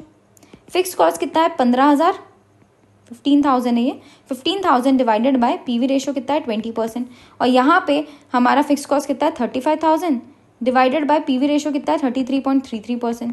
ठीक, so 15,000 divided by 20% that is equal to, यहाँ पे आ जाएगा आपका बीपी 75,000 और 35,000 divided by 33.333% that is equal to 105,000। ये मेरा बीपी आ रहा है। ठीक है, तो दोनों सिचुएशन के हिसाब से हमने कैलकुलेट कर लिया। अब इसके बाद क्या बोल रहा है क्वेश्चन? देखो, आपको बोल रहा है कि भाई स्टेट करो which business is likely to earn greater profit. जब हेवी डिमांड है फॉर द प्रोडक्ट और जब लो डिमांड है फॉर द प्रोडक्ट। तो एक बात समझो, जब मेरे प्रोडक्ट की हेवी डिमांड है तब मेरे को ये टेंशन नहीं है कि मैं बीपी तक पहुंच पाऊंगी कि भी नहीं पहुंच पाऊंगी। मेरे को उस चीज का कोई भी टेंशन नहीं है। मेरे को बस ये है कि मेरे को ज्यादा से ज्यादा प्रॉफिट अर्न करना है। ठीक है, तो मेरा फोकस किस पे होगा? मेरा कंट्रीब्यूशन सबसे ज्यादा हो। तो कौन सी कंपनी का कंट्रीब्यूशन सबसे ज्यादा है? सीडी लिमिटेड का कंट्रीब्यूशन सबसे ज्यादा है। जब बहुत ज्यादा डिमांड है ना, तो उस केस में सीडी लिमिटेड ज्यादा बेनिफिशियल होगा। ठीक है, सीडी लिमिटेड ज्यादा प्रॉफिट अर्न कर पाएगा। लेकिन जब लो डिमांड है, जब हमारे पास डिमांड कम है, तो उस केस में मेरे को क्या पीवी रेशियो के ऊपर डिपेंड होना चाहिए जो कि सिर्फ और सिर्फ प्रॉफिट पे काम कर रहा है? बिल्कुल नहीं। अब डिमांड कम है ना, तो हम देखेंगे कि भाई हमारा एटलीस्ट हम जीरो प्रॉफिट जीरो लॉस वाली सिचुएशन पे तो कम से कम पहुंच जाए। और जीरो प्रॉफिट जीरो लॉस वाली सिचुएशन पे कौन सबसे पहले पहुंच रहा है? ए बी लिमिटेड सबसे पहले पहुंच रहा है। तो ए बी लिमिटेड जो है वो ज्यादा बेनिफिशियल पोजीशन पे रहेगा अगर लो डिमांड है तो, और हाई डिमांड है तो सी डी लिमिटेड ज्यादा बेनिफिशियल पोजीशन पे रहेगा। क्यों सी डी लिमिटेड ज्यादा बेनिफिशियल पोजीशन पे? क्योंकि वो ज्यादा प्रॉफिट अर्न कर रहा है। जब डिमांड ज्यादा है तो हमको प्रॉफिट ज्यादा अर्न करना हमारे लिए ज्यादा बेनिफिशियल होता है। तो उसके लिए सी डी लिमिटेड यहाँ पे ज्यादा बेनिफिशियल होगा। और जब लो डिमांड है तो हमारा मेन एम होता है कि भाई हम जीरो प्रॉफिट जीरो लॉस वाली सिचुएशन से ऊपर उठ जाए। तो कौन सबसे पहले उठ जाएगा? ए बी लिमिटेड जल्दी उठ जाएगा। तो उस केस में ए बी लिमिटेड ज्यादा बेनिफिशियल होगा। डन। तो हमने ये वाला क्वेश्चन भी खत्म किया। अब हमारे पास आज का लास्ट क्वेश्चन आता है, that is illustration number 3। Now most important thing, ये वाला क्वेश्चन आपका होमवर्क होने वाला है, क्योंकि इसमें कुछ भी नहीं करना आपको। देखो सेल्स दिया हुआ है, वेरिएबल कॉस्ट दिया हुआ है, फिक्स कॉस्ट दिया हुआ है, आपको पीवी रेशियो निकालना है। बहुत ही सिंपल, आप आसानी से निकाल सकते हो कंट्रीब्यूशन निकाल के। बीईपी निकालना है और मार्जिन ऑफ सेफ्टी निकालना है। इसके बाद अलग अलग सिचुएशन पे आपको पीवी रेशियो, बीईपी और मार्जिन ऑफ सेफ्टी ही निकालना है। अगर आपका 20% इंक्रीज हो गया इन फिजिकल सेल्स वॉल्यूम, है ना, अभी सेल्स वॉल्यूम कितनी है 1 लाख यूनिट्स, इस पे 20% इंक्रीज हो जाएगा, मतलब 1,20,000 यूनिट्स हो जाएंगे। तब आपको पीवी रेशियो, बीईपी और मार्जिन ऑफ सेफ्टी निकालना है। फिर 20% डिक्रीज हो जा रहा है तो निकालना है। तो ये क्या है, आपके पास अलग अलग सिचुएशंस अवेलेबल है, उसमें आपको पीवी रेशियो, बीईपी और मार्जिन ऑफ सेफ्टी निकालना है। तो ये क्वेश्चन करने का काम आपका जरूर ट्राई करो, आराम से बन जाएगा बिना टेंशन के। बाकी आप इलस्ट्रेशन को रेफर कर सकते हो बुक से अगर आपको कोई भी प्रॉब्लम आ रही है तो। आई होप आपको क्लैरिटी आई हो, और इसी के साथ हमारा मार्जिनल कॉस्टिंग इतना बड़ा चैप्टर पूरा का पूरा खत्म होता है। हमने आज बहुत सारे क्वेश्चन करे, मे बी आज तक की क्लासेस का सबसे ज्यादा क्वेश्चन हमने आज ही कर डाला, ठीक है। सो अब हम अगली क्लास में मिलेंगे नेक्स्ट कॉस्टिंग के टेक्निक के साथ। Till than happy learning.